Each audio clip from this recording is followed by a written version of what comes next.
Good afternoon, everybody. It is Saturday, July 15th, 2023.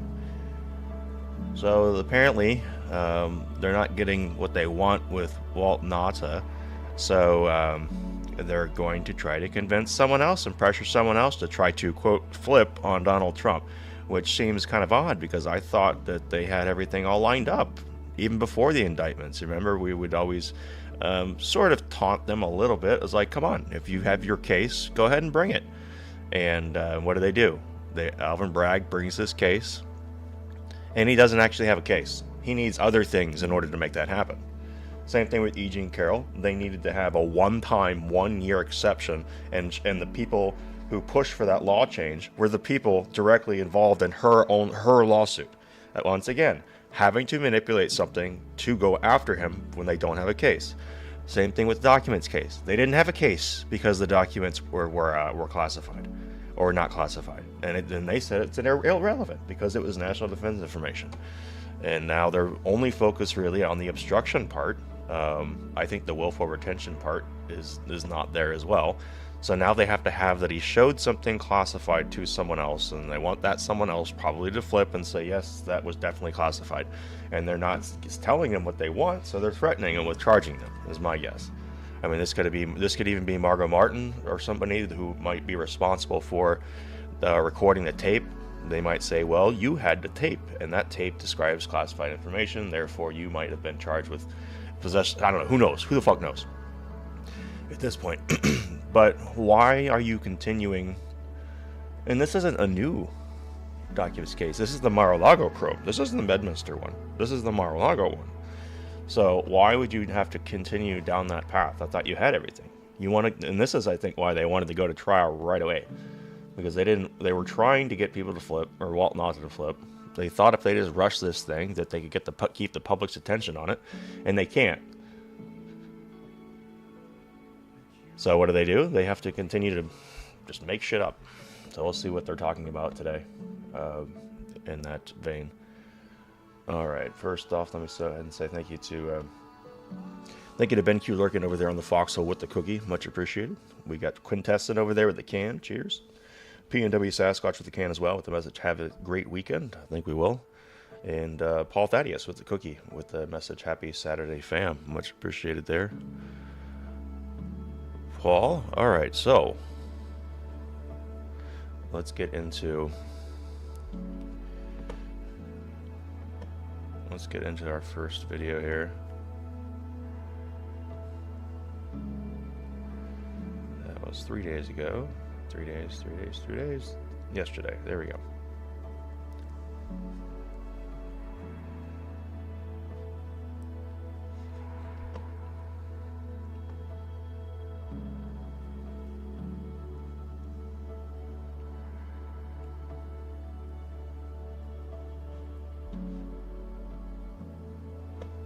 So if you go back to 2020 election, this is Rob Schmidt putting what we saw in 2020 in context with what we now know about all these different Biden scandals. So let's check this out.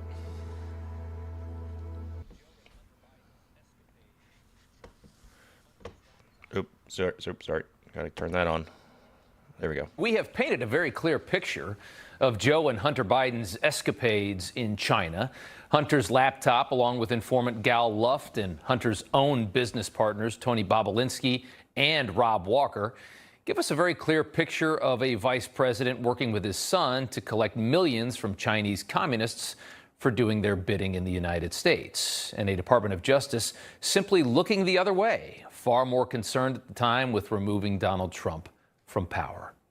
Incredibly, this moment we find ourselves in right now is not just a political and legal disaster for the President of the United States, it's also become vindication for the last president, specifically when we refer to Joe and Hunter Biden's activities in Ukraine. This week, Marjorie Taylor Greene, who sits on James Comer's House Oversight Committee, confirmed to the Daily Caller the informant who told the FBI that he paid the Bidens $10 million is, in fact, the founder of Burisma Energy, Mykolai Zlochevsky. It's him right there. a company that was under investigation by Ukraine's government until Joe Biden pressured Ukraine's president to fire that prosecutor. And I had gotten a commitment from Poroshenko and from Yatsenyuk that they would take action against the state prosecutor, and they didn't. We're leaving in 6 hours. If the prosecutor's not fired, you're not getting the money. Well, son of a got fired. Moment we'll always remember now. In June of 2020, the founder of Burisma told the FBI that he paid Joe and Hunter Biden a $10 million bribe back when Biden was vice president and Obama's point man on Ukraine.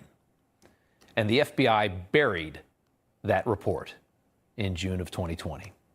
The Bureau's top brass needed to push Donald Trump out of the White House. This week, Joe Biden was in Helsinki, Finland, which has the establishment media reflecting on Trump's visit to the same city from 5 years ago, and his meeting with Vladimir Putin, where Trump declared that he was a skeptic of his own intelligence agencies in a way, especially when it comes to Russian interference and collusion in the election that he won. They said they think it's Russia. I have President Putin. He just said it's not Russia. I will say this. I don't see any reason why it would be. That moment, and it was fireworks all over. Just to remind you, here was the rage that followed Trump's comment from Helsinki in 2018. It's something that is a disgrace, and that all Americans should be ashamed of that performance. President Trump appeared to throw America's intelligence community under the bus. The president's comments made us look as a nation more like a pushover. There has really never been a performance, I think, in American politics that is like it. And you can only imagine why. So it's wild to look back on all this now with so much validation for the former president, and now we can clearly see just how corrupted the American deep state is, our intel agencies are, the American media, their lapdogs. Now, we're not saying Trump should have ever trusted Putin. He shouldn't. He doesn't trust Putin. It's pretty obvious. He just knew his own intel agencies so often lie, as we now know they do. He knew his own intel agencies were against him, as we now know they were. He knew this years before anybody could effectively prove it, but now we have. Now, we know American intelligence worked to undermine the former president, eventually worked to remove him from power, and pushed hard to protect his opponent, hiding all of Joe Biden's corruption from American voters. Remember the first Trump-Biden debate with Chris Wallace, the debate many think hurt Trump the most in the 2020 election? Knowing what we know now, watch the highlight from that debate with hindsight and see how much different it looks with everything we've talked about on this show for the last couple weeks. Why is it, just out of curiosity, the mayor of Moscow's wife gave your son $3.5 million. What did he do to deserve it? What did he do with Burisma to deserve $183,000? None of that. Totally discredited. And by the way, Well, wait, he didn't get $3.5 million, Joe? Mr. Vice, He got $3.5 million. that is not true. Did There was a Burisma pay him report. $183,000 a month with no experience in energy? Mr. Look, President, my son did nothing wrong at Burisma. I think you get the final word, Mr. Well, it's hard to get any word in with this clown. Clown. In hindsight, the corrupt man was the victim in that, and the guy screaming the truth was the villain. Well, how do you see it now? Trump screaming the cold, hard truth right to his corrupt opponent's face, and a Fox News moderator who didn't want to hear any of it. We now know why. Spitting facts the DOJ knew were true, but was working to conceal. All that happening in real time, just long before we could ever prove it. Imagine the frustration for him against the world, as it usually is for the former president in Washington. His validation finally comes. Here's an email found on Hunter's laptop, a message from the liaison between Hunter Biden and Burisma's owner, referred to as Nikolai in the email. The liaison's message lays out what Nikolai expects for his millions and millions of dollars. The scope of work should also include organization of a visit of a number of widely recognized and influential current and former U.S. policymakers to Ukraine in November, aiming to conduct meetings with and bring positive signal, message, and support on Nikolai's issue to the Ukrainian top officials above. Here's the best part. With the ultimate purpose to close down for any cases, pursuits against Nikolai in Ukraine. We can't really make it much more obvious, can we? Not long after that, Vice President Joe Biden threatened to withhold $1 billion of your dollars from Ukraine until the president fired that prosecutor investigating Burisma, and he got it done. You saw he bragged about it on camera to a laughing crowd. And now we have all the receipts the Department of Justice hoped you would never see. How different does that debate look now? And Trump, before the last election, knowing all of this, watching his own Department of Justice obviously protecting his 2020 opponent, called up Ukraine's new president and told him to expose Biden's corruption because his own DOJ refused to. His own DOJ was trying to install his opponent, who's corrupt. And the mainstream narrative in this country is that Trump is the criminal.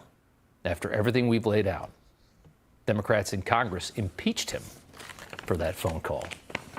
What a town, right? Yep, that's pretty crazy. I mean, when you look back on it, sort of unbelievable. All right, here we go. Lawyers want to push his classified documents trial past the 2024 presidential election. Do they have any chance of getting their wish? And can a Trump-appointed judge help them?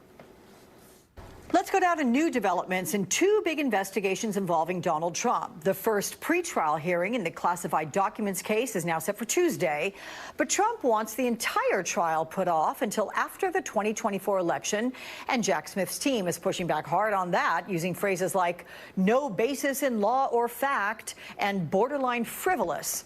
Reports of a new target letter against a low-level Trump staffer indicate that more document charges may be coming. While investigations into Trump's efforts to overturn 2020 elections are ramping up, with new reports that Hope Hicks and Jared Kushner have taken the stand before a D.C. grand jury, though NBC News has not yet confirmed these reports. But joining me now, we have Lisa Rubin, MSNBC legal analyst. Always good to have you here. So let's get to the timing first of the trial. It seems like the first big legal fight in the documents case is just that. Is it normal for prosecutors, though, to use the kind of language that we see in this filing? Alex, it's not normal for prosecutors to be as hard-hitting as they are in this brief. On the other hand, it's also not normal for defense counsel to say, we don't need to set a trial date now or maybe ever, right? Usually there is a debate about when the appropriate trial date should be, but each side takes a concrete position. What Trump and now his counsel are doing here, saying we're not going to counter-propose a date, it should at least be after the election, is itself unprecedented and somewhat justifies the response you see from the Department of Justice, which is saying the Speedy Trial Act is not solely for your convenience, and it's not even solely a function of statute. The Constitution requires... Yeah. Again, it's not for the prosecutor. The prosecutor can the speedy trial is not for the prosecutor. It's for the accused. That we try a defendant as quickly as possible. 100%. No, that's not 100%. This is why the lady over here, what's her name? Alex Whitless, right? This is why she's a dumb, useful idiot. And Jennifer Rubin over there, unfortunately, she knows exactly what she's doing and what she's saying. Let's talk about prosecutors also addressing the Trump team claims that they are unable to use contract personnel to assist in unclassified document review. They call that puzzling, as well as the claim that it would be difficult to select an impartial jury until after the presidential election, saying that does not justify any further delay. So overall, Lisa, are these serious legal arguments from the Trump team, or are they taking a page out of the typical Trump playbook that we've discussed multiple times and just throwing everything at the wall to see what sticks? This is That's some big-ass projection right there. definitely what I'd call another instance of the spaghetti incident, right? They are throwing everything to the wall and see what sticks. I think the argument about contract lawyers is one that DOJ easily dispenses with. They say there's a protective order in place. There's no reason why they can't use contract lawyers. And the reason Trump and his team are even making that argument in the first place is neither one of them are affiliated with big law firms. In fact, Todd Blanche, until recently, was understood to be a solo practitioner. The concern about a fair trial, Alex, is... Well, as far as why you would need to have somebody, so there's their argument, the government's argument is, hey, you can have these people look at this non-classified stuff. Well, how would you know that that non-classified stuff pertains to the classified stuff if you don't know what the classified stuff is? Then that's a good counter-argument, in my opinion. Is a fairer one. This is the president of the United States. There is not a pocket in the country that doesn't know who Donald Trump is and what he's been accused of. That having been said, I will tell you that in the E. Jean Carroll trial, not a criminal trial, but a civil one in the Southern District of New York, there were a number of jurors there who, based on responses that they gave during jury selection, you would have thought would have been partial to Trump and not to Carroll. That's a jury that unanimously returned a verdict in Carroll's favor. It wasn't unanimous. I have confidence that wherever this case is tried, whenever it is tried, Donald Trump will get a fair trial because the Department of Justice has an interest in making sure that that's so as well. Let's talk about the reports that Hope Hicks and Jared Kushner testified last month before a January 6th grand jury. I mean, you know the saying, Lisa, many are called, few are chosen. What is the significance of putting these two on the stand, even if, according to reports, they likely gave divergent points of view? Well, you know, in some respects, they might have given the same point of view, and I'll tell you why.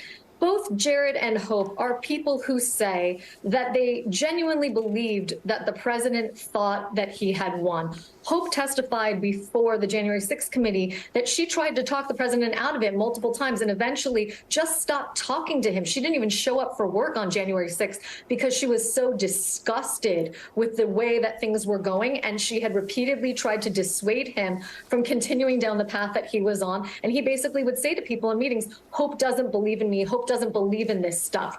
Kushner similarly said, no, the president genuinely thought that he won. But if you're to the Department of Justice, it's important to smoke out these people. You need to understand what their testimony is before you charge the former president, for example, or others. I also think that Jared is a very valuable witness with respect to other aspects of this investigation, not limited to the campaign finance angle that we understand from the Washington Post might be a focus for Jack Smith.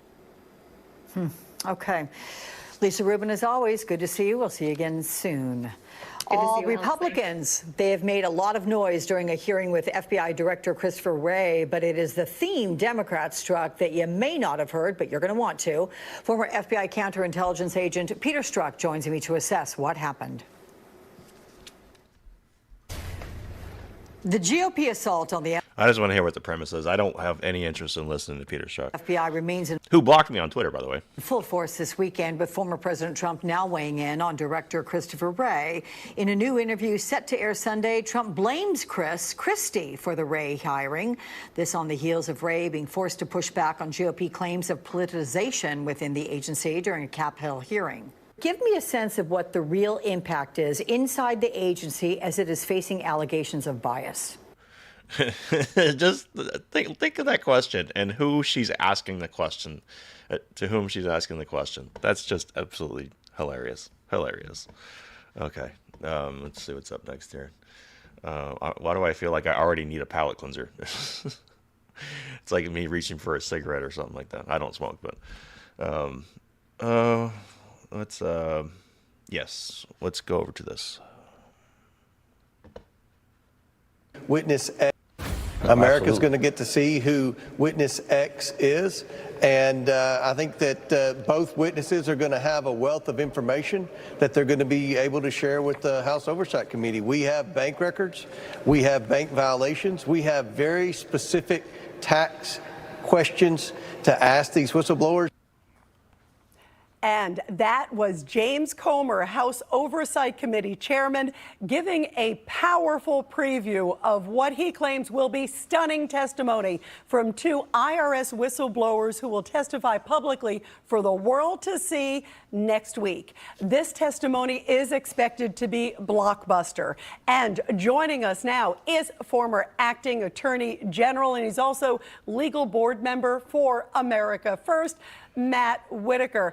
Matt, you know, this is going to be really powerful. You know, for the very first time, these two IRS whistleblowers will both be appearing before Congress. One of them, we've seen Gary Shapley. He's done some interviews. The other one's gone by the name of Whistleblower X, but he clearly feels that this is so important that he's coming forward. He's going to reveal, obviously, his name, his face, his testimony. What do you think the American people will hear? Well, good morning, Rita. And, you know, I think this is going to be compelling testimony. Their previous sworn statements laid out a lot of the challenges in the Hunter Biden investigation, and we've talked about those before. But I think to see these seasoned IRS criminal investigators talk about how the investigation was spiked and the advantage was given to Hunter Biden by political appointees at the Department of Justice and elsewhere in the administration, I think it's going to shock Americans' conscience. I don't think people quite understand what happened so that Hunter Biden could get the least serious charges that were possible in this case, how other charges were allowed to expire under the statute of limitations. And Rita, I just think that this is must-see TV this week, next week. And then another point. Meanwhile, what did they do in the Bragg case? They, even though the statute of limitations had expired, they have to go up to felony in order to get out of that territory. So completely biased. You know, also, Corrupt. I agree with you, because when you see someone, too, I think the American public and certainly, obviously, the members of Congress, you can judge their credibility. There's something, I think, extremely powerful about that. And these two people, in fact, Gary Shapley, I think he worked for the IRS. It's been 13 years. So for them to put themselves and their reputation on the line, and also we're hearing at the same time that Comer has some more documents, bank records and other things. This combination, as a prosecutor, what do you think the message is going to be to the American public who are going to be watching this? Yeah. So Congressman Comer, who's the chairman of the Oversight Committee, has been laying down his cards methodically. He clearly has more information. He keeps waiting for the administration and for the Hunter Biden team to take a position so that he can just keep laying out these subpoena documents, because he does have the goods. You know, I think what you said is so important. These two agents have so much credibility and so much experience, and they're not in this for politics. And that's the hard thing for Democrats on this committee, is you're not going to be able to charge them with politicizing this case. In fact, it's the people at DOJ, it's the political appointees of Joe Biden that are trying to protect his son, and you have career IRS criminal investigators, including Gary, who is a leader and a manager and a supervisor. And I think that makes it really even more compelling, because, again, they have no axe to grind. The only reason they're doing it is because they believe in justice, and they believe this case was not treated the same as other cases. Yeah, and they have everything to lose by coming forward, too. Right. You know, on the flip side, you know, the timing is really powerful, too, Matt, and you know this all too well, because the plea deal is supposed to go before the judge on July 26th. So this comes the week before. Talk about the significance of this and maybe the impact it could have maybe on the judge. Yeah, Rita, that's a really good point. Remember, this is a 11C1C plea agreement where the judge has to either accept or reject that plea agreement. So it doesn't get through if the judge thinks it's unfair. And so this testimony by these agents, I think, is going to give a national IRS perspective as to how these cases should have been handled. And this judge is going to have experience as well with these types of cases and see that this is a sweetheart deal. So I think that is a really tough hurdle for this judge to look at this plea agreement and to think it's fair and in the interest of justice. Yeah, absolutely. They may say, hey, let's put a pause on this. This was very powerful, what we saw just a few days earlier.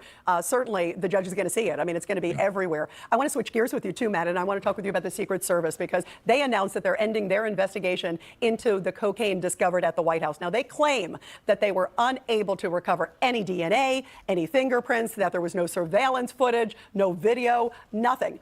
Do you believe that? I've been in the White House many times. I know you've been in the White House many times. It is the most surveilled building in the world, and I find it inconceivable. There are cameras everywhere. There's angles. There's multiple cameras covering multiple doors. You know, and the interesting thing is, if they weren't able to do this like they claim, then why wouldn't they express how they could improve their coverage? Because, you know, we were given several different locations where it was discovered. They dialed in on, you know, essentially a lockbox at one of the entrances where people check their cell phones. They said the key, you know, wasn't recovered. It's a really interesting story, to say the least. And the fact that there doesn't seem to be much curiosity by law enforcement on this is concerning. And it's also very concerning that the spokesperson for the White House lied to us, suggesting that the Biden family hadn't been there any time when this was discovered, and they were there the whole day on that Friday. So, there are more questions than answers, but this administration will continue to obfuscate and be unhelpful because that's just the way they operate. And also, it was revealed that there were drugs in there 2 times before. Also, that was just came out too. I mean, it really is amazing. Do you think it's all about preferential treatment? Is there some sort of favoritism that you think is behind this, Matt? Real quick.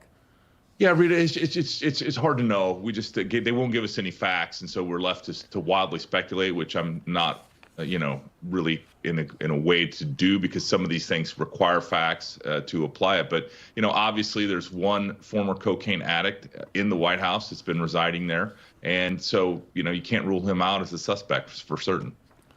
That's for certain. So they think we're all idiots and suckers, and that's not gonna last forever. The war of attrition is still quietly going on. The ground beneath their feet as far as where they think the public is. I think they're going to be shocked. Okay, now we're going to go over and talk and see what this lady has to say, because every time she's on MSNBC, she calls everybody a dictator and all that kind of stuff. So let's just see what this is about. It's great to welcome back to the program today Ruth Ben-Ghiat, who's an international... Oh, before we do, let's see. Thank you to Forrest Friend over there on the Foxhole with the cookie. The message is doing what I do, but I immensely enjoy listening to you whilst I do. Thank you. No problem. Thank you so much, Forrest Friend.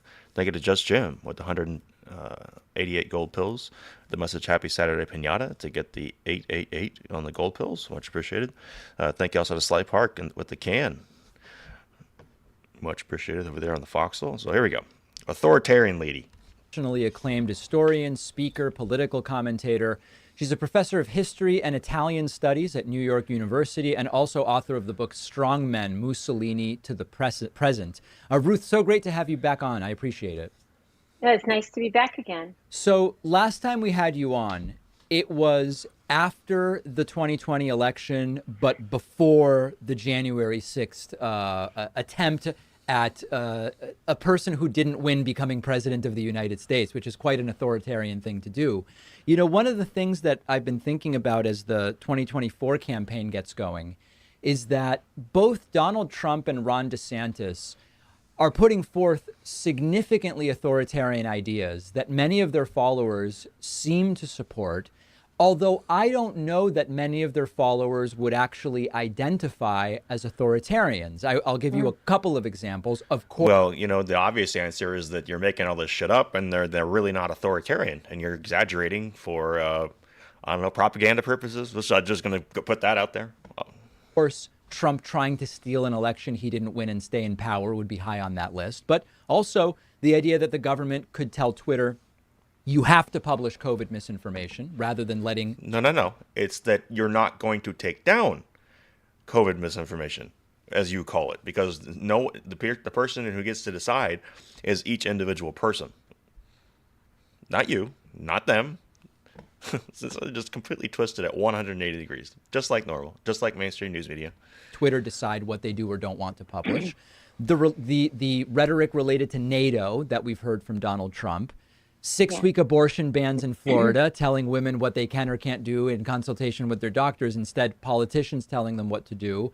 The book bans, punishing Disney because they said that we have a position about the bill that you passed. All of this is extraordinarily authoritarian. But I don't know that the identity of many of their supporters is, to their belief, authoritarian. What do you make of that? Well, the problem with NATO is that NATO is essentially the United States. That's what it is. If you look at it by contribution, NATO is the United States under the guise of a proxy war or a proxy army, a set of military force by proxy forever. It's still us when it really comes down to it. Excuse me.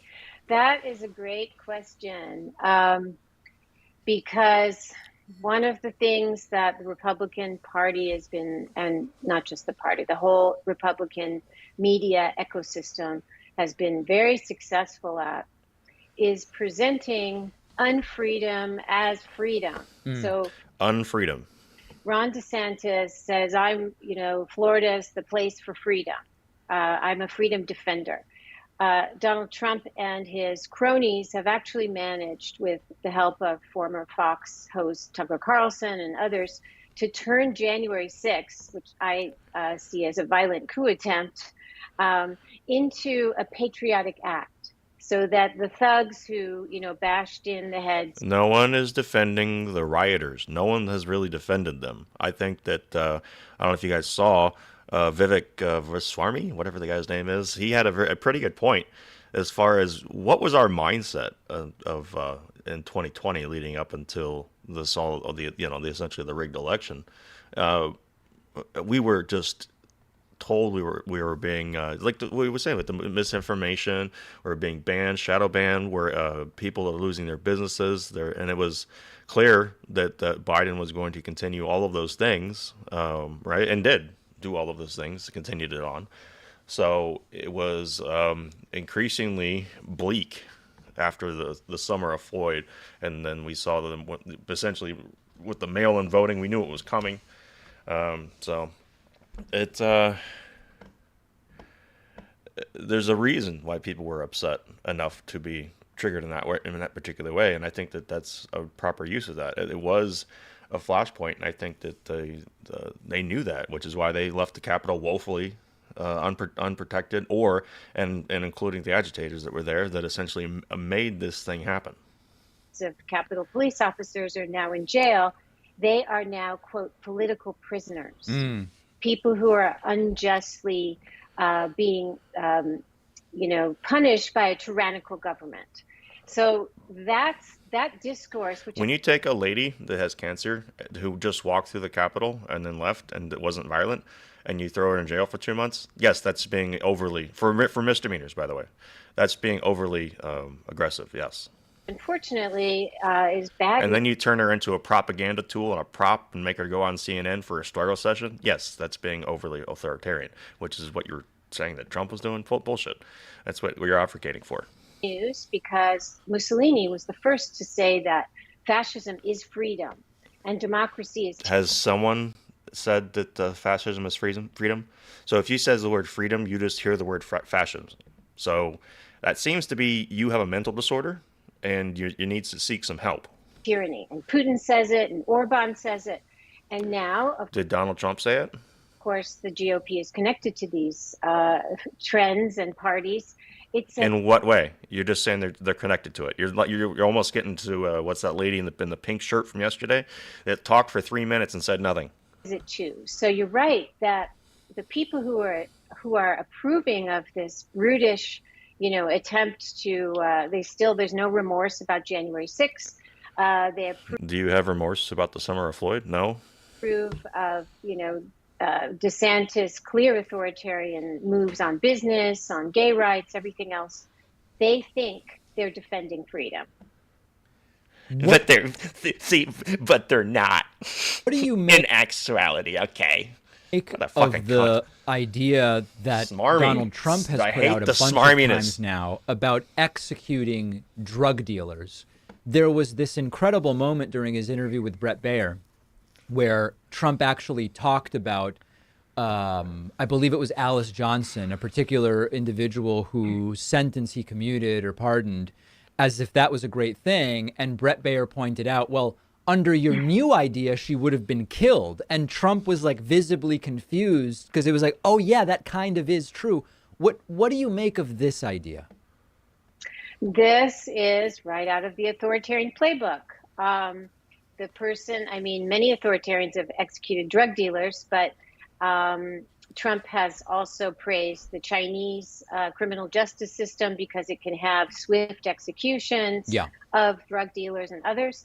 The person who did this the most was Philippine President Rodrigo Duterte, who was a total thug, who embraced his lawlessness in ways, he marketed himself as lawless in ways that have a parallel with Trump. And he became famous for, executing drug dealers and having kind of the police kind of blend together with militias a lot of like kind of paramilitary activity. And so when you get to a point where you're celebrating this mixing between official law enforcement and making some of those, like we have our Custom and Border Patrol, there's a lot of radicalized people there. And when you have this line that you should execute drug dealers, and in the States, it's connected to this like crisis on the southern border discourse that DeSantis is now using in Abbott, that is highly authoritarian. Is that happening or not happening? Authoritarian. No, I actually don't agree with Trump doing that. I wonder what kind of feedback that he's not getting, because I would have to imagine that there are some people that are like, look, what do you mean? You mean every person, every little person that somehow dealing this stuff? Like, what do you really mean by that? Do you mean the actual people that are in large quantities? Like, what do you really mean by that? Because I mean, if he's saying it's just like everybody, I think that it would definitely stop things pretty well. But if that's what his point is, I think there's a better way to say it and a better way to describe it, because it gives these assholes over here fodder to kind of run with. But it's one of the oldest things. Again, these people are not original. They are taking from an established playbook. What? Let's see. Thank you to KX2 over there on Rumble for becoming a subscriber. Much appreciated. So I think that comes up to 3 now. We got Brian over there and Bitter Midget. So you're in company over there. Much appreciated. Thank you to KX2 over there on Rumble. What do you make of the role that the resurgence in anti-LGBT and anti-trans rhetoric plays in all of this? We spoke to Rosie O'Donnell earlier this week, and she talked about how it. Oh, I forgot about that clip. Okay. No, we gotta find it now. I gotta find this just real quick. He did have Rosie O'Donnell on, and he asked her about the only Rosie O'Donnell thing, with Trump insults. And she said that she had it on in the room. On in the room when it happened. I gotta find this real quick. Actually, you know what? I will find it while this is playing real quick. I forgot. I had that thing all lined up. It's not a small step backwards that she thinks we've seen over the last 6 years. It's a big one. I noticed that if you look at video from CPAC and all of these other events, often the lines that get the most applause and they get a standing ovation are things being said about pronouns, things being said about sports, and men and women's sports, etc. And it seems that this is not just a result of the fact that economic policy isn't being talked about by Republicans, so they're filling it with this. I think that's part of it. But there's something else to this as well, isn't there? Yes, I'm glad you mentioned this. This is the discourse about civilization. All of these right-wing movements from fascism onward couch themselves as saving civilization. It's actually white Christian civilization, white Christian straight civilization. And, one of the things when you write a book that goes over 100 years, Strongman is the first book to put Trump in the context of 100 years of authoritarian history. You see these patterns. And guess what the through line of authoritarian history is? It's homophobia. There were I even found leaders like Muammar Gaddafi of Libya, who when he first came in, he did a ton to help women. He wanted women to have economic equality. He educated them. Then he became, of course, a tyrant against everybody, took everybody's rights away. But the one thing that every right, left-wing tyrant does is go after gays. So that there's that historical precedent. And gays become, as per the Kremlin playbook, a lot of this discourse in the GOP today is taken from Russia, sometimes via Hungary, where, then trans people, which is more a 21st century phenomenon in terms of the political discourse, become symbols of everything falling apart, of everything mixing, and these kind of primitive fears that go back to fascism, that men have to be men, women have to be women, and if not, That's usually how it works, though. But okay, men are men and women are women. Yes. whole quote civilization falls apart. That does. It really does. Because if you play that trend out, I don't know, a generation, then you start having declining birth rates, and you're essentially culling yourself at that point. So that's how I see this. And the other part, which is that as more Latinos and even Black and brown people actually go toward the GOP, there's a big surge of Latino men voting for the GOP. Race is still extremely prominent. It is the main factor for many in the GOP. But I'm sorry, the Democrats are the ones who define every single fucking thing by race or whatever, other sexuality, whatever. They're the people dividing people. Trans people are an, quote, easy enemy. And authoritarians know that everybody loves to have an enemy, and they play on some people's desire to hate. So it's a convenient and easy way to get people outraged. And so that's partly why it's attained such prominence. I'm curious your thoughts now going from the LGBT and trans stuff to anti-Semitism. I'm curious about some of your views here. When Trump was president, there was a narrative from some that, listen, Trump's son-in-law is Jewish and he seems to like him, and his daughter converted and his grandkids are Jewish, and he's so favorable to Israel. There's lots of people that are like kind of uncomfortable about that, and I really don't have an opinion either way. I look at it like the situation with Ukraine. They're doing something, doesn't involve me. That's not my country. I don't care. You can have an opinion on it, but I'm worried about me, America first. And with Saudi Arabia, you sometimes hear, hey, listen, even the Saudi royal family now is doing business with Israel and Jews and whatever, but underlying all of this stuff. Yeah, whatever. Just, a peace treaty between the largest group of people that have been fighting for millennia. No, that's not an accomplishment. It's just sort of something that happened. There's often shrug this that thing off of, like brushing dirt off they your very shoulder. often still harbor the exact same views that have been floating around for a long time, but it's almost like part of the anti-Semitism is they see Jews as clever to be in business with, and there's a line of anti-Semitism in that. Can you talk a little bit about the panorama on anti-Semitism within these authoritarian movements? Yeah, that's great.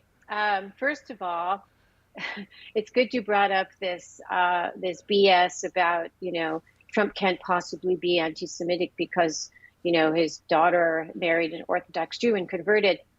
So men like Trump and Putin and all these people, they're completely transactional, meaning they will be whatever each group they want to please needs them to be. Meaning that depending on what narrative you want to use or what narrative you want to push in the deep state and the mainstream news media propaganda machine, however way you need to frame it, you will, in order to make Trump look bad. That's basically what you're saying. So in the world of authoritarianism, it's not uncommon for you to have in your private life an Orthodox Jewish son-in-law and also be saying that neo-Nazis are very fine people. Well, here's the problem with that is if you actually listen to the entirety of his remarks there, he completely condemns them. And to have your son-in-law stay in the government, as he did, and cash out majorly, because these people are not about principles, or they can have a private faith maybe, but they're about power and money. And that's all that matters. And so... You mean like the Bidens and everything? The other thing that I shake my head at is that... You're shaking your whole body right now, as people are pointing out in the chat. In my book, there are two leaders who are among the most impious, amoral people who have lived, and that is Mussolini and Trump. And they were the ones who made the biggest deals with religious institutions. So Mussolini had been a socialist in his youth, and he was a total atheist. He hated the church. He was the one who made the deal with the Vatican. And so the priests of the Vatican gave him moral legitimacy for his violent dictatorship, said he was, a man of destiny. So here we have Trump, like almost 100 years later. These are the patterns in my book, who, as we know, is not the most pious person. And yet he ended up having both evangelical Christians and Orthodox Jews say that he was sent by God to be in office, that his place as president. So people of faith in the United States giving praise to Donald Trump and them saying that we're so glad you came along because we feel like this is something of a religious nature in mind because we had been dealing with this corrupt government for so long that we feel like potentially you have been sent here by God to help us, the American people, help us out. And do people really think literally God sent him? I don't know. I don't know if I really believe that myself. I do believe in God, but I don't know if I would go that far as to say that's the exact purpose. I think we're all here for a purpose, but I don't know how much of that is. I mean, then you get into questions of free will and all that, and I think that there is a certain amount of free will involved within the other framework of things that are already set in motion, right? So I don't know, but that's a little bit of a deeper conversation that I really thought I'd need to get into. But so you're comparing Mussolini and the corrupt Vatican and their teaming up in order to when was fucking Mussolini alive? What period is this?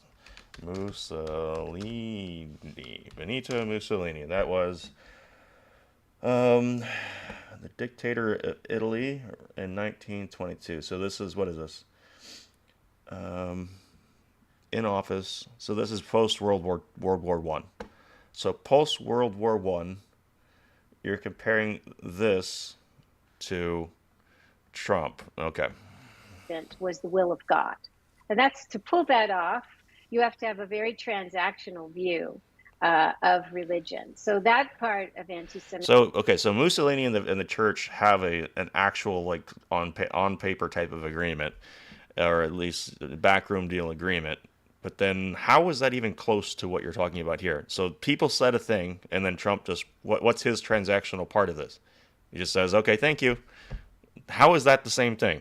Anti-Semitism has been allowed to keep going, and it's very sad to me that Orthodox Jews still support him, even though all of the right, all of the what? Wing extremists, all of the hate crimes, neo-Nazis parading around in Florida. Nothing seems to break this deal. You mean the Patriot Front group, the totally organic Patriot Front group? That they have. And it appears to be the same people each time, so it's not like it's like all these different chapters everywhere or whatever. And this love they have for Trump. On that contradiction aspect, or the two-sided thing, that transactional nature, what is it about the followers of these authoritarians that gets them to accept the contradictions? We're for the rule of law, except don't ever try Trump or even investigate him. Or again, that's not what this is about. You're misusing, and we are for the rule of law, but you're applying it and you're doing it selectively. We're for business freedom. Or in this case, you're manufacturing process crimes where there was no crime to begin with just to persecute them. There's a difference there. But again, nuance is not something that the left is able to comprehend. Except when we want to tell businesses exactly what they should do. What is the process by which they are okay with that? Yeah, it's such a good question. I have a line in my book that they believe him because they believe in him.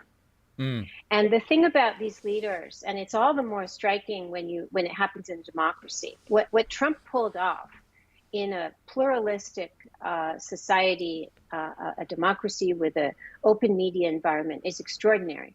He's a cult leader, and I was intimating that in my book, and now, the years since it's been published, it's very clear to me. January 6th, for example, was a cult leader rescue operation. Right. He called the faithful. He was in distress, and they came and they did violence on his behalf. And Bolsonaro had the same thing. So in fact, today, the new thing is that if you can't get the military to play your game, but you are a cult leader, you can have a civilian army. And that's what Bolsonaro tried to do, his January 7th insurrection.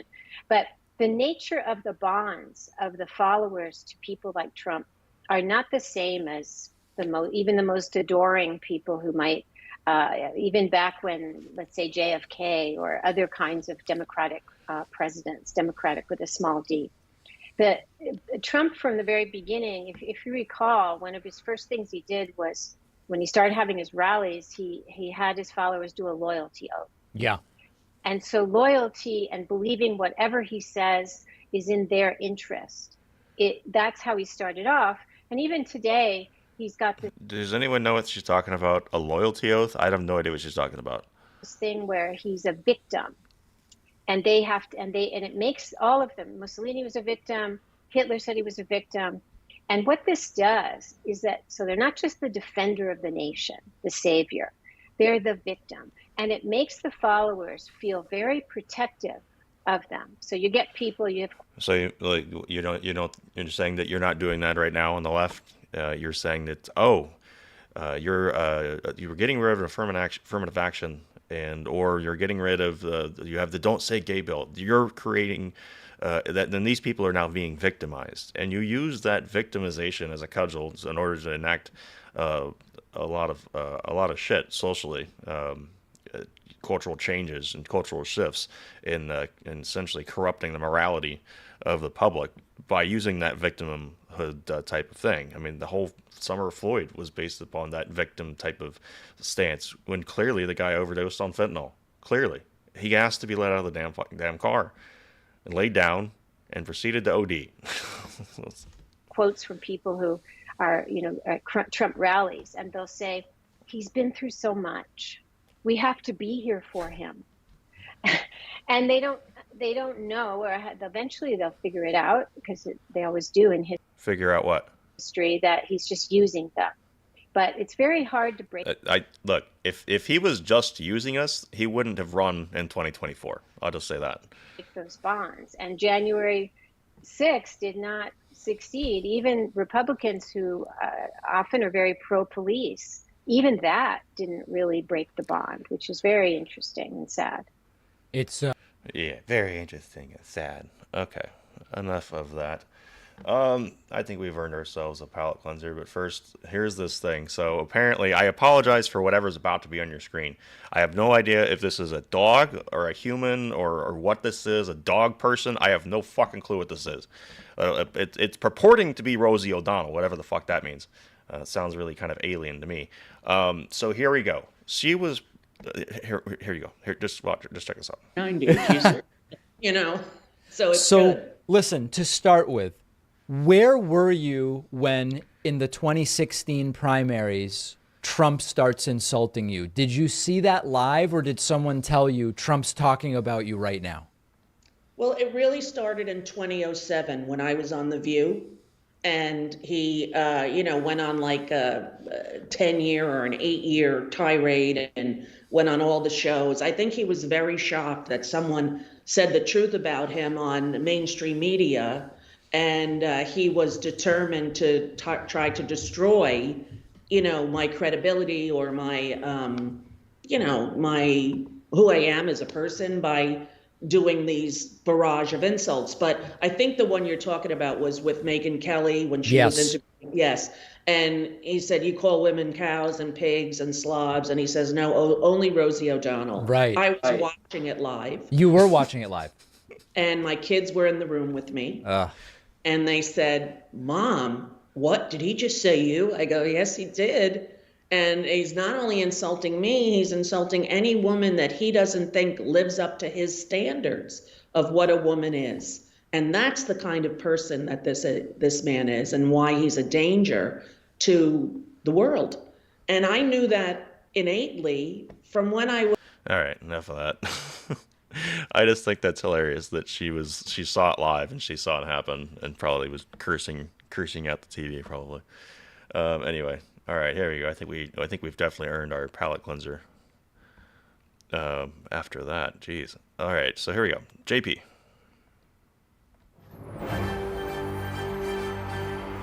Good evening, and welcome to a special Cover Our Tracks report. Why are we on the left panicking over the movie The Sound of Freedom and the realities of child trafficking that it exposes?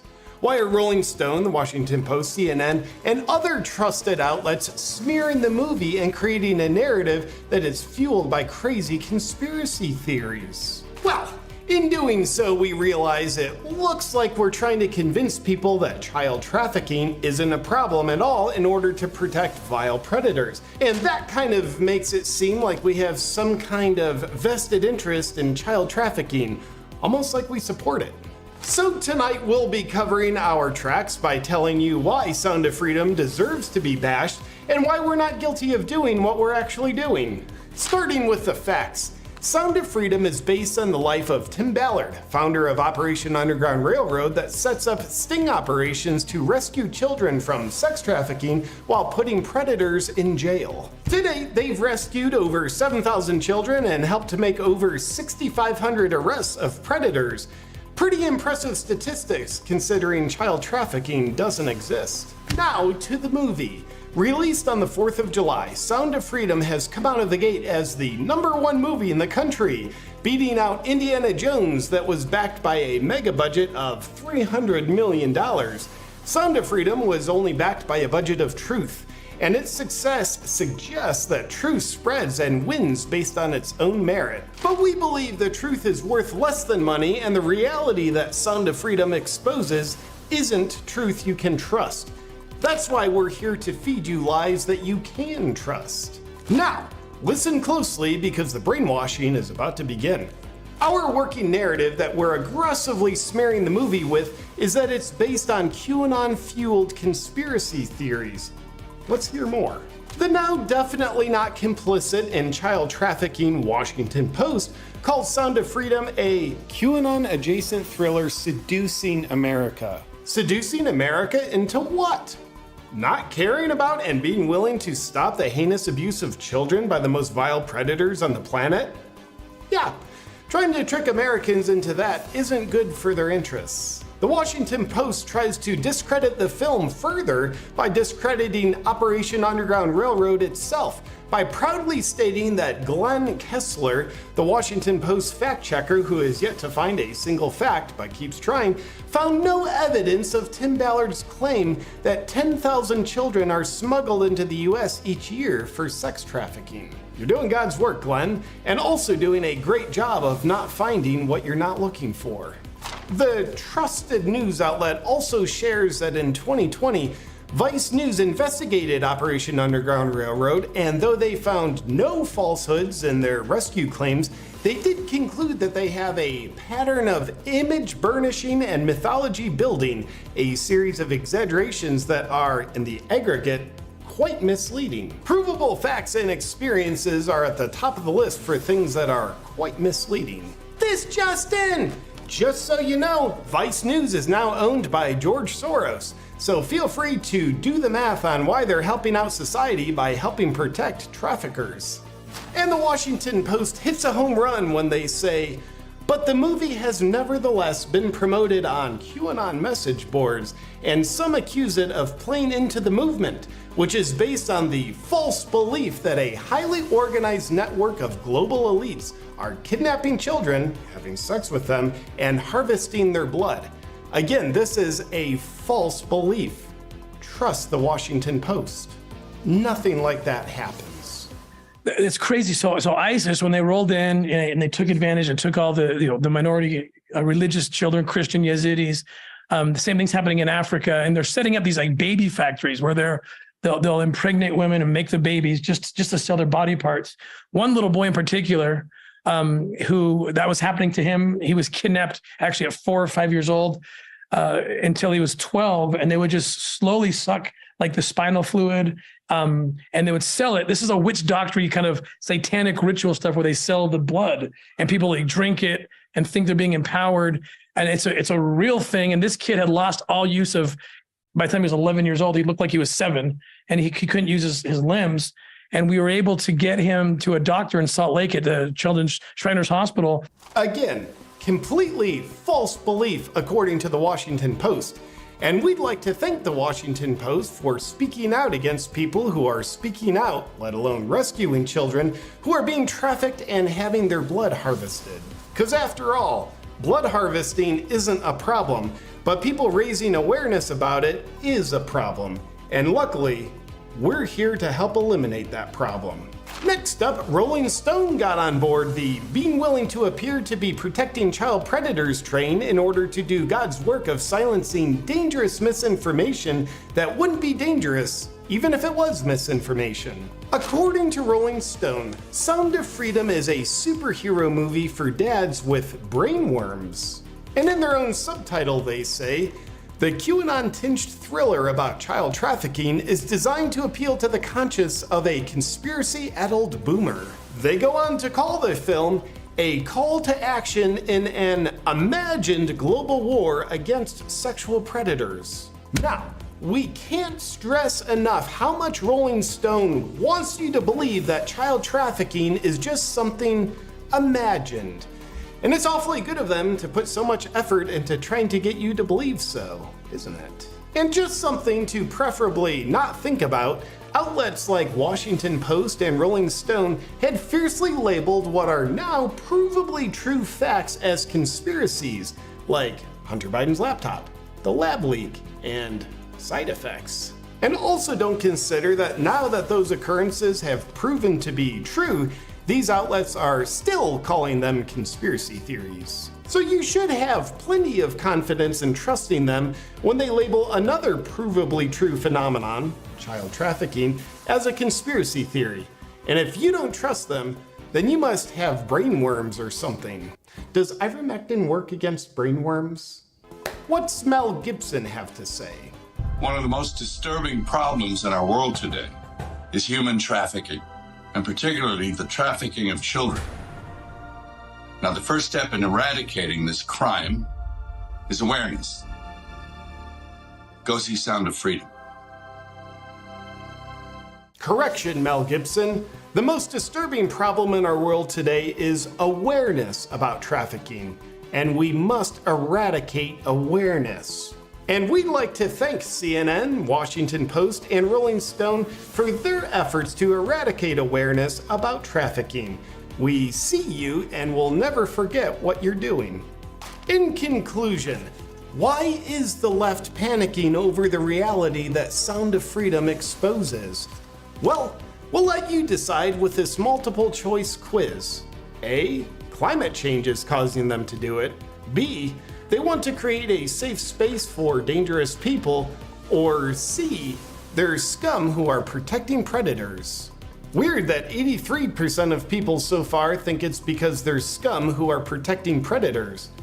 I don't know what that's about.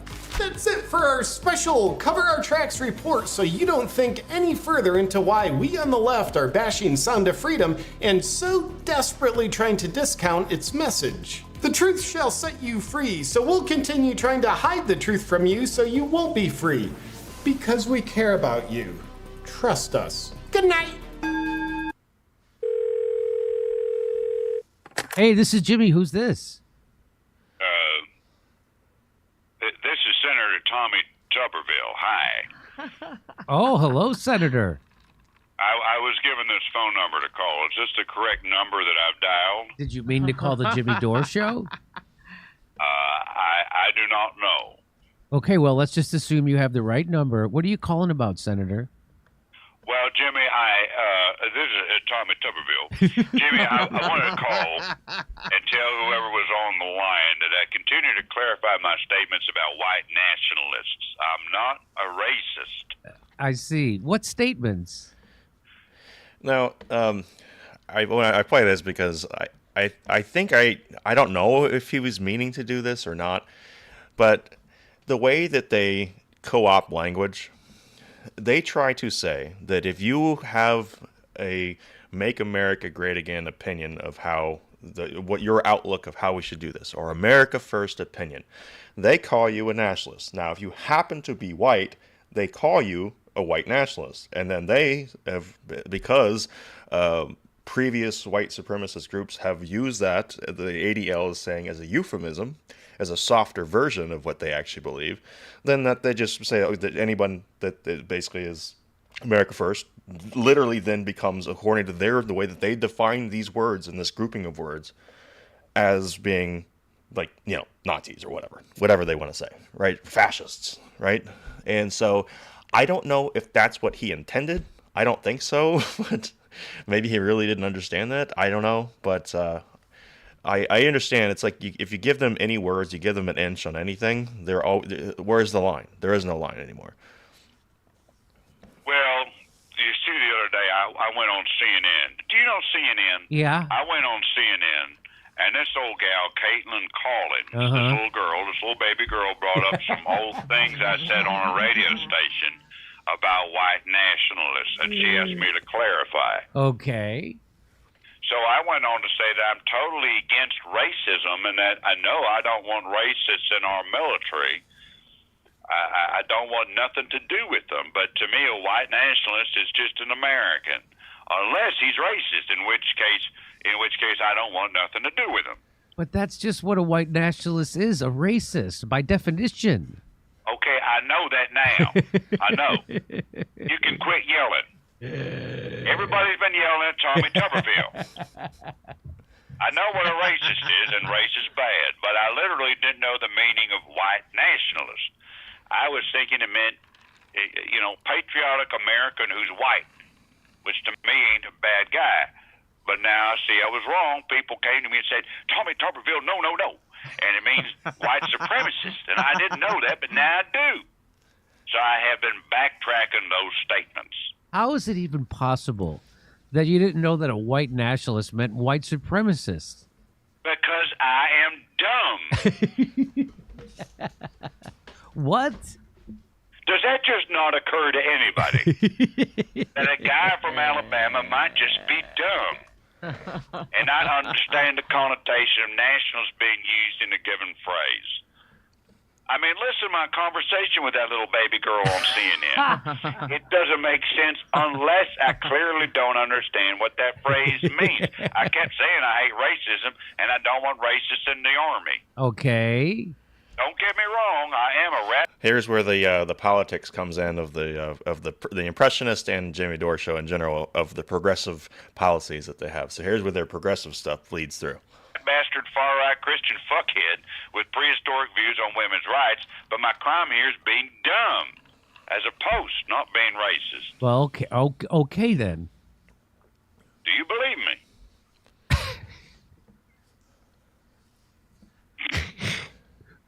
For now, yes, I do. I mean, I'm pretty sure you'll eventually say something legitimately racist, but until then, yes, I believe you. I don't think you were saying coded language or doing dog whistle stuff or any of that.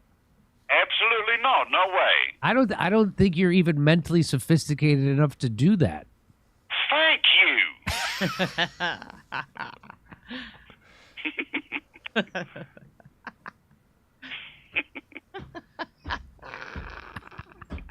I appreciate that. Hold on, I'm getting another call. Hey, this is Jimmy Dore Show. No, this is Jake Tamper. Oh, Jake, hi. Senator Tuberville. Thanks for being on the lead with Jake Tamper. Oh, well, thank you for having me on. It's my honor. This is not the lead with Jake Tapper. This is the Jimmy Dore Show. Jimmy, I understand you have your own opinions here, and I will get to you in due time. But please let the senator speak. I must admit I'm a bit confused here. So this telephone number, I just call it and then it becomes CNN? Exactly. No, not exactly. Not at all, in fact. Jimmy, please. Now, Senator Tuberville, it appears you are now walking back comments that you made to CNN's Caitlin Collins in support of white supremacists. How can you do that when we have you on tape on CNN saying these vile, racist things? Well, now, hold on now. Just like I was telling your producer before we went on air. I'm not the producer. This is my show. This is the Jimmy Dore Show. Like I was telling producer Jimmy, I literally did not understand the phrase white nationalist and how it's used, and thus the confusion. I've been straightened out, and I'm in the process of correcting my statements. Yeah, but we can't have that. Have what now? Can't have what now? Senator Tuberville, We at CNN take our right to label people racist extremely seriously, whether or not they actually are. Anything that conflicts with that right, we take extremely seriously. But in my case, this was a misunderstanding of words. Sure it was. Here at CNN, we take what you say on CNN seriously. All right, that's enough. This is not CNN. Jake, what the hell do you think you're doing? I'm so confused. Jimmy, this is all part of CNN's bold new strategy of non-consensual medium expansion, where we literally take over other media platforms and make them CNN, if only for a few minutes. You are both live on air as we speak. I didn't agree to this. That sounds like something a racist conspiracy theorist would say. Oh, Jimmy, are you racist too? You don't scare me. Do your worst. I'm hanging up on you now. Never try this stunt again, okay, asshole? The Lead with me, Jake Tamper, will be right back after these messages. Good riddance. Well, I am just turned around. I must say, I don't know what in the Sam hell is going on here. My show was hijacked, and you were ambushed by Jake Tapper, who is insisting on painting you as a defender of white supremacists because it helps their ratings. Well, sneaky as that boy is, I'd guess he's full Hebrew and not just half. Senator! Oh, boy, I'm going to have to walk back that too, aren't I? Yeah, I imagine so. Oh, thank God I didn't say it on CNN. Or when you were in CNN mode. Well, maybe I can call this number again when I've figured out how to clear this up. Please don't. Please go on CNN. Goodbye. All right. Okay, up next here we have, well, let's catch up on the chat real quick. Thanks again to KX2 over there for becoming a Rumble sub. I'm still a little bit new on how all of that works. I'm still, but I do, it's weird. On the back end, they don't tell you who. They just say you have this number of them. Like, so right now it's 3. So I'm keeping track. I'm making a list of in my show notes and stuff like that, so I can do that. I still need to create the thank you list for all the subs over there on the Foxhole as well. So, and I think I was talking with the Mats. I need to reopen a conversation because I think we were trying to. And maybe I should talk with Scott over there at Woke Societies too, just to try to figure out there's another way we can kind of display who's subbed within the channel or the videos themselves as a way for that. Not necessarily for the incentivizing of it, but just just so we can make sure we remember to thank everybody. That's all. So I do thank you if you're subscribed over there on Rumble. Thank you if you're subscribed over there on Foxhole. Thanks for those who donate to the Foxhole live during the shows. Thank you all. Let's see what's catch up over here. Thank you to Sly Park with the can over there, and Filter Dog 1 with the cookie with the message, do the Rosie clip. She was brutal. You mean like, I can find the one with the rally. You want to do that one? We can do that. I'll find it while this next one is loading up here, or during this next segment. So here we go. Let's keep it moving. Speaking of presidential candidates, set to deliver remarks in Palm Beach County in just a couple of hours as his legal issues continue to mount. In Georgia specifically, Trump's lawyers, they're asking both the Georgia Supreme Court and Fulton County Superior Court to disqualify District Attorney Fani Willis and quash a special grand jury's report recommending indictments. It is coming just days after Willis seated a new grand jury, and just weeks before a charging decision is in fact expected. All of that, as we also just learned, that New Mexico's top election official met with federal prosecutors in the election interference probe sometime in the past few months. Georgia and Michigan Secretary of State have also spoken with officials from Jack Smith's office in recent months as well. Joining me now to talk more about this, MSNBC legal analyst Danny Savalos. Danny, as always, my friend, it is great to talk to you about this stuff. When it comes specifically to the Georgia probe and the demands the former president's lawyers are actually making, what are the chances they could succeed? This is a long shot. And that's not me saying that. That's Trump's own attorneys in their petition to the Georgia Supreme Court, in which they say, essentially, we realize that the Supreme Court will almost never grant a petition like this, but we think this petition is important enough. And the main thrust of the petition is basically, look, we have roughly 3 arguments why Fani Willis, her probe, her grand jury is improper, but the argument we're making in the lower court will simply never be decided before an indictment comes down. So we're going to you, Georgia Supreme Court, and asking you to rule on this, even though we realize the odds of you even considering this petition are very small. I want to pivot, Danny, while I have you, and talking about the special counsel's investigation into the 2020 election. And we are learning now specifically about New Mexico's top election official being interviewed by federal prosecutors. We know, of course, Georgia's Secretary of State, along with Michigan's Secretary of State, were also interviewed by federal prosecutors. What does that indicate to you about where they are with this investigation? The reason this is interesting to me is that a fact stands out from when you're looking at the different states that submitted these electors, these false electors. The electors from New Mexico and I believe Pennsylvania included conditional language in their certificate. Essentially, I'll be an elector if it's determined that I'm a legitimate elector, something to that effect. So what that tells me is that this is a very comprehensive investigation, because you could make the argument that these electors are sort of on the less liable, less culpable spectrum because they included that language. Now, of course, on the other hand, just to give a silly example, I can't rob a bank and leave a note saying, I'm just borrowing this money. You can't exonerate yourself by just leaving a note, some conditional language. But that tells me that this is a pretty comprehensive investigation, because I would have thought electors like those in Pennsylvania and New Mexico would be on the outside of this investigation. Patriot Drummer in our Foxhole chat says you need to steer clear of fanny probes. Yes, that's my policy too. So also speaking of special counsel, but something else that's happening obviously in Florida with the ongoing trial there, right? There has been some pushback from the former president's team in delaying the trial till after the 24 election. Let me read for you what Jack Smith and Jack Smith's team has said about that. The special counsel's office argued in Thursday's filing that such a defense borders on frivolous and does not merit the delay of court proceedings. What do you make of these efforts and the possibility of it succeeding or not?